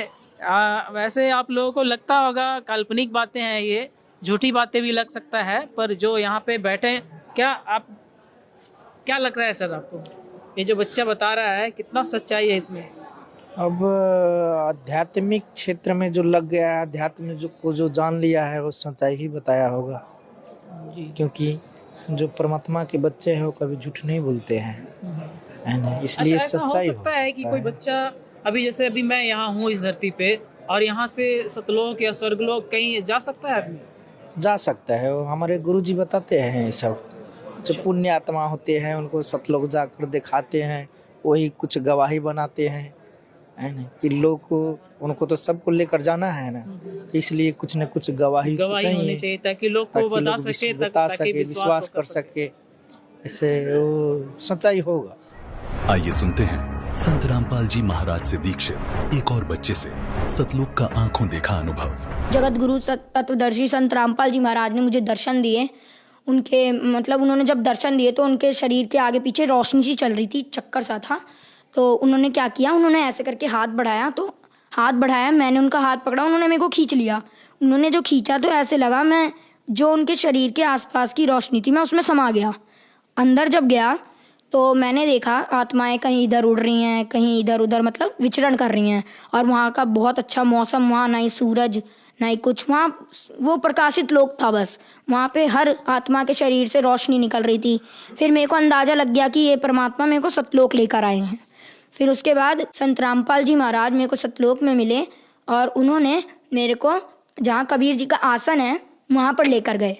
वहाँ पर एक बहुत से बड़े गोमज में बीच में परमात्मा जैसे राजा होता है वैसे बैठे हुए थे सिंहासन पे, और उसके बगल में दरबारियों की तरह, जैसे हमारे संत गरीबदास जी महाराज, संत रामपाल जी महाराज, ये सब वहाँ पे अन्य रूप बना के बैठे हुए थे। रामदेवानंद जी महाराज, चितानंद जी महाराज, जितने भी गुरु हमारे गुरु जी से पहले हुए, संत रामपाल जी महाराज से पहले, वो सब दरबारी की तरह बैठे हुए थे वहाँ पे। मैंने कबीर जी को दंडवत प्रणाम किया। उतने में वहाँ पे एक आत्मा आई। तो कबीर जी ने कहा कि इन्हें ये नए मेहमान हैं, इन्हें सतलोक घुमा दो। तो फिर उन्होंने मेरे को एक यान दिया। यान के अंदर हम जा रहे थे, हम दोनों, वो आत्मा भी थी मेरे साथ, वो लेकर जा रही थी। तो एक पहाड़ था, पहाड़ के बीच से वो मुझे निकाल रही थी। मतलब 2 पहाड़ थे, उनके बीच में बिल्कुल गैप नहीं था कि हमारा यान निकल सके। तो मैंने कहा कि आप मुझे मत निकालो, मैं मर जाऊंगा, क्योंकि यहाँ गैप नहीं है, अब इतनी सी जगह में हम कैसे निकलेंगे। तो उन्होंने कहा बेटा यहाँ की कोई भी वस्तु नाशवान नहीं है, ये अमर लोक है, अविनाशी लोक है। तो फिर इतना कहते ही पहाड़ के बीच से हम निकल गए। और जब मैंने आंखें मींच ली, मैं काफ़ी डर गया था। फिर मैंने जब आंखें खोली तो हम पहाड़ को पार कर चुके थे और मुझे कुछ भी नहीं हुआ था। तो फिर उन्होंने मेरे को ऐसे करते करते मेरे को उन्होंने एक वहाँ पे दूध की नदी बहती है वहाँ पे लेकर गए। तो मैं उसे, वो आत्मा तो पी रही थी पर लेकिन मैं पी नहीं पा रहा था उसको। फिर संत रामपाल जी महाराज वहाँ पे दर्शन दिए उन्होंने मेरे को। संत रामपाल जी महाराज के रूप में कबीर जी आए थे वहाँ पे, उन्होंने मेरे को दर्शन दिए और उन्होंने मेरे को फिर अपने हाथों से दूध पिलाया। बहुत अच्छा लगा मेरे को, बहुत अच्छी फीलिंग आई वहाँ पे। मैंने कभी सोचा भी नहीं था कि संत रामपाल जी महाराज इतनी ऊंची शक्ति के हैं। और उन्होंने मेरे को वहाँ पे पूरा सतलोक घुमाया। जैसे धीरे धीरे करके वो मेरे को लेकर गए। उन्होंने कहा बेटा देखो ये जगह है, ये जगह है, और यहाँ पे इस फलदार वृक्ष थे, वहाँ पे काजू किशमिश लगे रहते थे। तो मेरे को बीच में भूख लग गई। मैंने कहा संत रामपाल जी महाराज गुरुजी मुझे भूख लग रही है। तो उन्होंने क्या किया कि उन्होंने एक हाथ यूँ किया और एक हाथ इधर किया। तो इसमें एक कटोरी आई, उसके अंदर खीर भरा हुआ था और इधर पानी का एक गिलास आया। और मैंने उसे खा लिया। फिर मेरा पेट भी भर गया। उसके बाद फिर मैंने कहा गुरुजी अब मेरा यहाँ से जाने का मन नहीं कर रहा है। संत रामपाल जी महाराज से कहा मैंने। तो उन्होंने कहा बेटा देखो तुम यहाँ से जब गए थे तो तुम भक्ति युक्त थे, तुमने अपना कर्म बिगाड़ लिए, तुम्हें जाना नहीं चाहिए था यहाँ से, तुम चले गए, तुम भक्ति युक्त थे। तो अब जब तुम आओगे ना यहाँ पे तो भक्ति युक्त ही आओगे, ऐसे मैं तुम्हें ला नहीं सकता यहाँ पे। जब तक तुम्हारे अंदर भक्ति नहीं होगी, दृढ़ता नहीं होगी मेरे प्रति, मैं तुम्हें नहीं ला सकता यहाँ पे। तुम यहाँ रह नहीं सकते, तुम्हें उस लोक में जाना पड़ेगा, सेवा करनी पड़ेगी, भक्ति करनी पड़ेगी, दृढ़ होके सार नाम लेना पड़ेगा, जब तुम यहाँ आ सकते हो और यहाँ पे जब ही तुम रह सकते हो, वरना मैं तुम्हें यहाँ नहीं रख सकता। तो उन्होंने मैं उस दिन 1:30 बजे सोया था रात में और सुबह 9 बजे उठा। ये तो नॉर्मल सी बात है कि किसी दिन ज़्यादा नींद आ गई तो मैं सो गया, तो मेरे घर में किसी ने उतनी टेंशन भी नहीं ली। तो मैं जब आया मेरे को गुरुजी ने वहाँ छोड़ दिया कि जाओ अब तुम नीचे जाओ भक्ति करना। मैं नीचे आया, मैंने मम्मी को ये सब बताया। तो फिर मम्मी कह रही कि ऐसा हो नहीं सकता। तो फिर मम्मी ने उसी समय मैंने कहा मम्मी आप दंडवत करो, अगर मेरी बात सच है ना तो आपको गुरुजी दंडवत करते समय मेरी बात महसूस करा देंगे। उनको दंडवत किया मेरी मम्मी ने, संत रामपाल जी महाराज को। फिर संत रामपाल जी महाराज ने उन्हें पता नहीं क्या उनके अंदर से फीलिंग आई कि उन्होंने कहा कि बेटा तू जो भी बोल रहा है तू सच बोल रहा है, मुझे पता लग गया अब। दर्शकों, अब आपको एक और बच्ची का अनुभव सुनाते हैं जो कि संत रामपाल जी महाराज के सभी दावों को सच साबित कर रही है। गुरुजी एक दिन आए सदगुरु रामपाल जी महाराज जी और बोले कि बेटा आपको मैं आज रात को सतलोक ले जाऊंगा ऐसे करके। उसके बाद संत रामपाल जी महाराज जी आए, मेरे हाथ पकड़ कर बोले कि चलो जाएंगे सतलोक ऐसे करके, अपनी मम्मी को बता देना बेटा ऐसे करके बोले। तो मम्मी को जस्ट मैं बताई कि मम्मी मैं सतलोक जाने वाली हूँ, आप डरना मत, मेरे को कुछ नहीं होगा, सदगुरु रामपाल जी महाराज जी मेरे साथ है ऐसे करके। क्या उस टाइम पे आपके माता पिता ने या आपके घर वालों ने संत रामपाल जी महाराज जी से नाम दीक्षा ले रखी थी? जी हाँ, संत रामपाल जी महाराज जी से मेरे परिवार वालों ने, मेरी मम्मी ने भी नामदान लिया था। उसके बाद क्या होता है? उसके बाद गुरुजी आए और मेरे हाथ पकड़ कर ले गए। उसके बाद हम लोग पहुँचे काली रंजन के लोग, काली रंजन का लोग जहाँ पर आए वहाँ पर मैंने कहा कि गुरुजी मेरे को काल से बहुत डर लगता है, मैं नहीं देखूंगी उसको ऐसे करके आंख बंद कर ली। और सदगुरु रामपाल जी महाराज जी ने कहा कि बेटा आप चिंता मत करो, मैं आपके साथ हूँ। उसके बाद हम लोग त्रिकुटी पे आए, त्रिकुटी पे परीक्षा हुआ वहाँ पर, तो सदगुरु रामपाल जी महाराज जी वहाँ छुप गए। उसके बाद जो बहुत सारे देवी देवता है ना अपने अपने लोगों का प्रलोभन लेकर मेरे पास आए। बहुत बाजार जैसा था वहाँ पर, बहुत सारे प्रलोभन दे रहे थे मेरे को कि आपको ये पद दूंगा ऐसा करके। लेकिन मैंने कहा कि नहीं, मेरे को कुछ भी नहीं चाहिए। बहुत रोई, मैं बहुत रोई, नहीं मेरे को नहीं चाहिए, मेरे को तो पूर्ण परमात्मा चाहिए, मेरे सदगुरु रामपाल जी महाराज जी चाहिए। उसके बाद सदगुरु रामपाल जी महाराज जी को मैंने बहुत ढूंढा। उसके बाद एक कोने में सदगुरु रामपाल जी महाराज जी मेरे को दिखे। उसके बाद दौड़ते दौड़ते गई और परमात्मा को रोते रोते गले से लगा ली कि गुरुजी आप मेरे को चाहिए, बस दुनिया की कोई चीज़ नहीं चाहिए, परमात्मा बस मैं आपको चाहती हूँ और कुछ भी नहीं चाहिए मेरे को। उसके बाद सदगुरु रामपाल जी महाराज जी ने मेरे को उठा कर कहा कि बेटा ऐसा ही तो चाहता हूँ, मैं चाहता हूँ कि हर हंस में ऐसा ही गुण हो। सतलोक जाते समय परमात्मा ने मेरे में पूरा शील, संतोष, विवेक, क्षमा, जो सतलोक जाने का जो गुण होता है ना व्यक्ति में, वही पूरा स्थापित कर दिए थे। उसके बाद सदगुरु रामपाल जी महाराज जी ने कहा कि बेटा कोई बात नहीं, मैं ही कबीर परमात्मा, पूर्ण परमात्मा सदगुरु रामपाल जी महाराज जी के रूप में आया हूँ बेटा, लेकिन संसार के लोग मुझे नहीं समझ रहे हैं। कोई बात नहीं, इंसान में इतना अहंकार घर कर गया है कि मेरे को समझना ही नहीं चाहता है। मैं ही पूर्ण परमात्मा सदगुरु रामपाल जी महाराज के रूप में आया हूँ, जिसने असंख्य ब्रह्मांड की रचना की है और मेरे बिना इंसान एक तिनका भी नहीं उठा सकते, लेकिन इतना अहंकार है कि इंसान मुझको समझना ही नहीं चाहता है।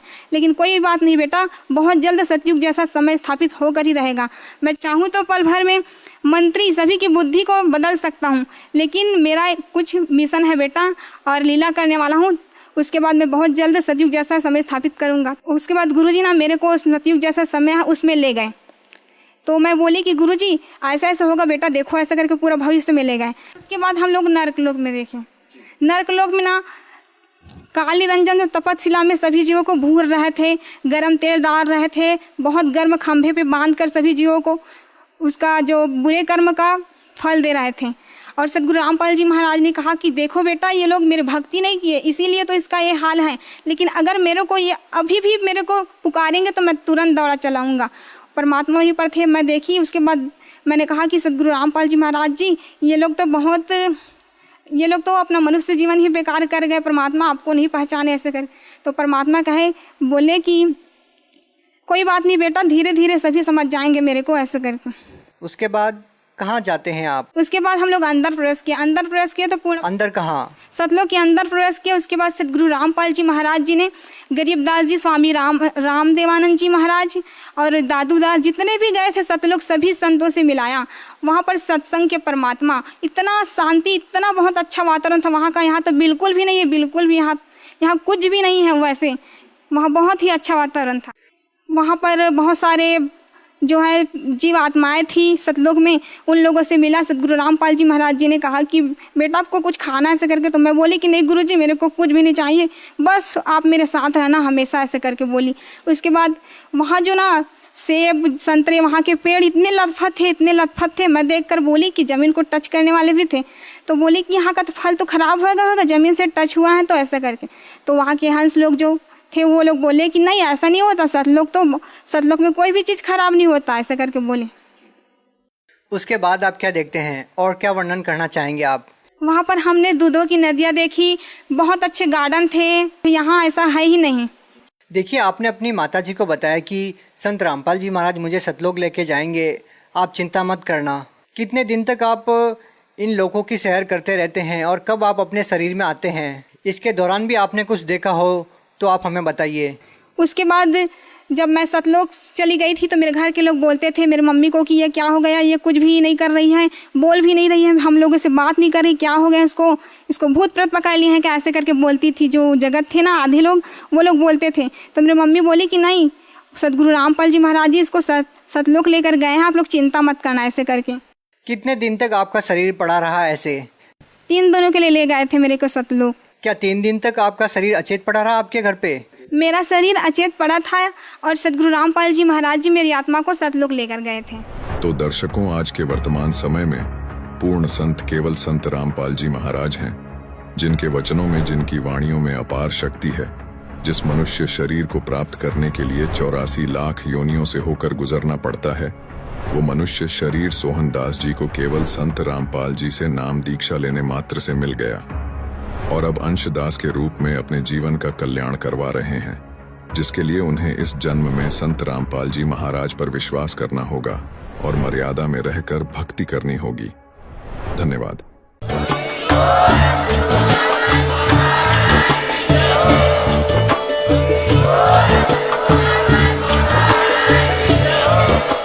अगर आप ये वीडियो YouTube पर देख रहे हैं तो हमारे चैनल को सब्सक्राइब करें और बेल आइकन को दबाना ना भूलें। अगर आप Facebook पर ये वीडियो देख रहे हैं तो हमारे पेज को लाइक करें।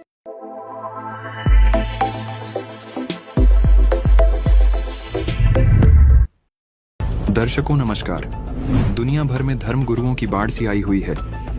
सनातन हितैषी होने का दावा करने वाले बहुत से धर्मगुरु आपको हर रोज कथा करते हुए मिल जाएंगे, लेकिन क्या ये धर्मगुरु सच्चे सनातन हितैषी हैं या नहीं? आज हम आपको बताएंगे कि आखिर सही मायने में सनातनी कौन है और कौन है सनातन धर्म का सच्चा हितैषी। अपने आप को सनातन का सबसे बड़ा हितैषी बताने वाले कुछ धर्म गुरुओं के बारे में एक चौंका देने वाली वीडियो आपके सामने रख रहे हैं। वीडियो देखने के बाद आप खुद विचार कीजिए, क्या ये धर्म गुरु सनातन धर्म के हितैषी हो सकते हैं? देखिए। क्या आपको पता है कि देश का सबसे महंगा कथावाचक कौन है? क्या आपको पता है स्वामी रामभद्राचार्य अपनी एक कथा का कितना फीस चार्ज करते हैं? क्या आपको पता है जया किशोरी और पंडित धीरेन्द्र शास्त्री से लेकर तमाम बड़े कथावाचक अपनी एक कथा का कितना पैसा लेते हैं? आज आपको 7 ऐसे बड़े कथावाचक के बारे में बताने जा रहे हैं। दोस्तों, देखा जाए तो वर्तमान समय में लोगों का अध्यात्म की ओर रुझान तेजी से बढ़ रहा है और इसी झुकाव के कारण देश में खूब सारे भागवत कथा के आयोजन भी हो रहे हैं। सोशल मीडिया के इस दौर में कुछ कथावाचक तो बेहद कम उम्र में रातों रात फेमस हो गए हैं और तो और उनके कथावाचन के डिमांड में जबरदस्त बढ़ोतरी भी हुई है। आज हम आपको देश के कुछ ऐसे ही चुनिंदा कथावाचकों के बारे में बताएंगे, साथ ही ये भी बताएंगे कि वे एक कथा के लिए कितना चार्ज करते हैं। चलिए सबसे पहले हम बात करते हैं जगत गुरु रामभद्राचार्य की। जगत गुरु रामभद्राचार्य का जन्म उत्तर प्रदेश के जौनपुर में सरयू पाड़ी ब्राह्मण परिवार में मकर संक्रांति के दिन 1950 में हुआ था। जगतगुरु रामभद्राचार्य जब 2 महीने के थे तभी उनकी आंखों की रोशनी चली जाती। अपनी एक कथा का 5 लाख रुपए से 10 लाख रुपए तक की दक्षिणा लेते हैं। नंबर 2 पर आती हैं जया किशोरी। जया किशोरी का जन्म 13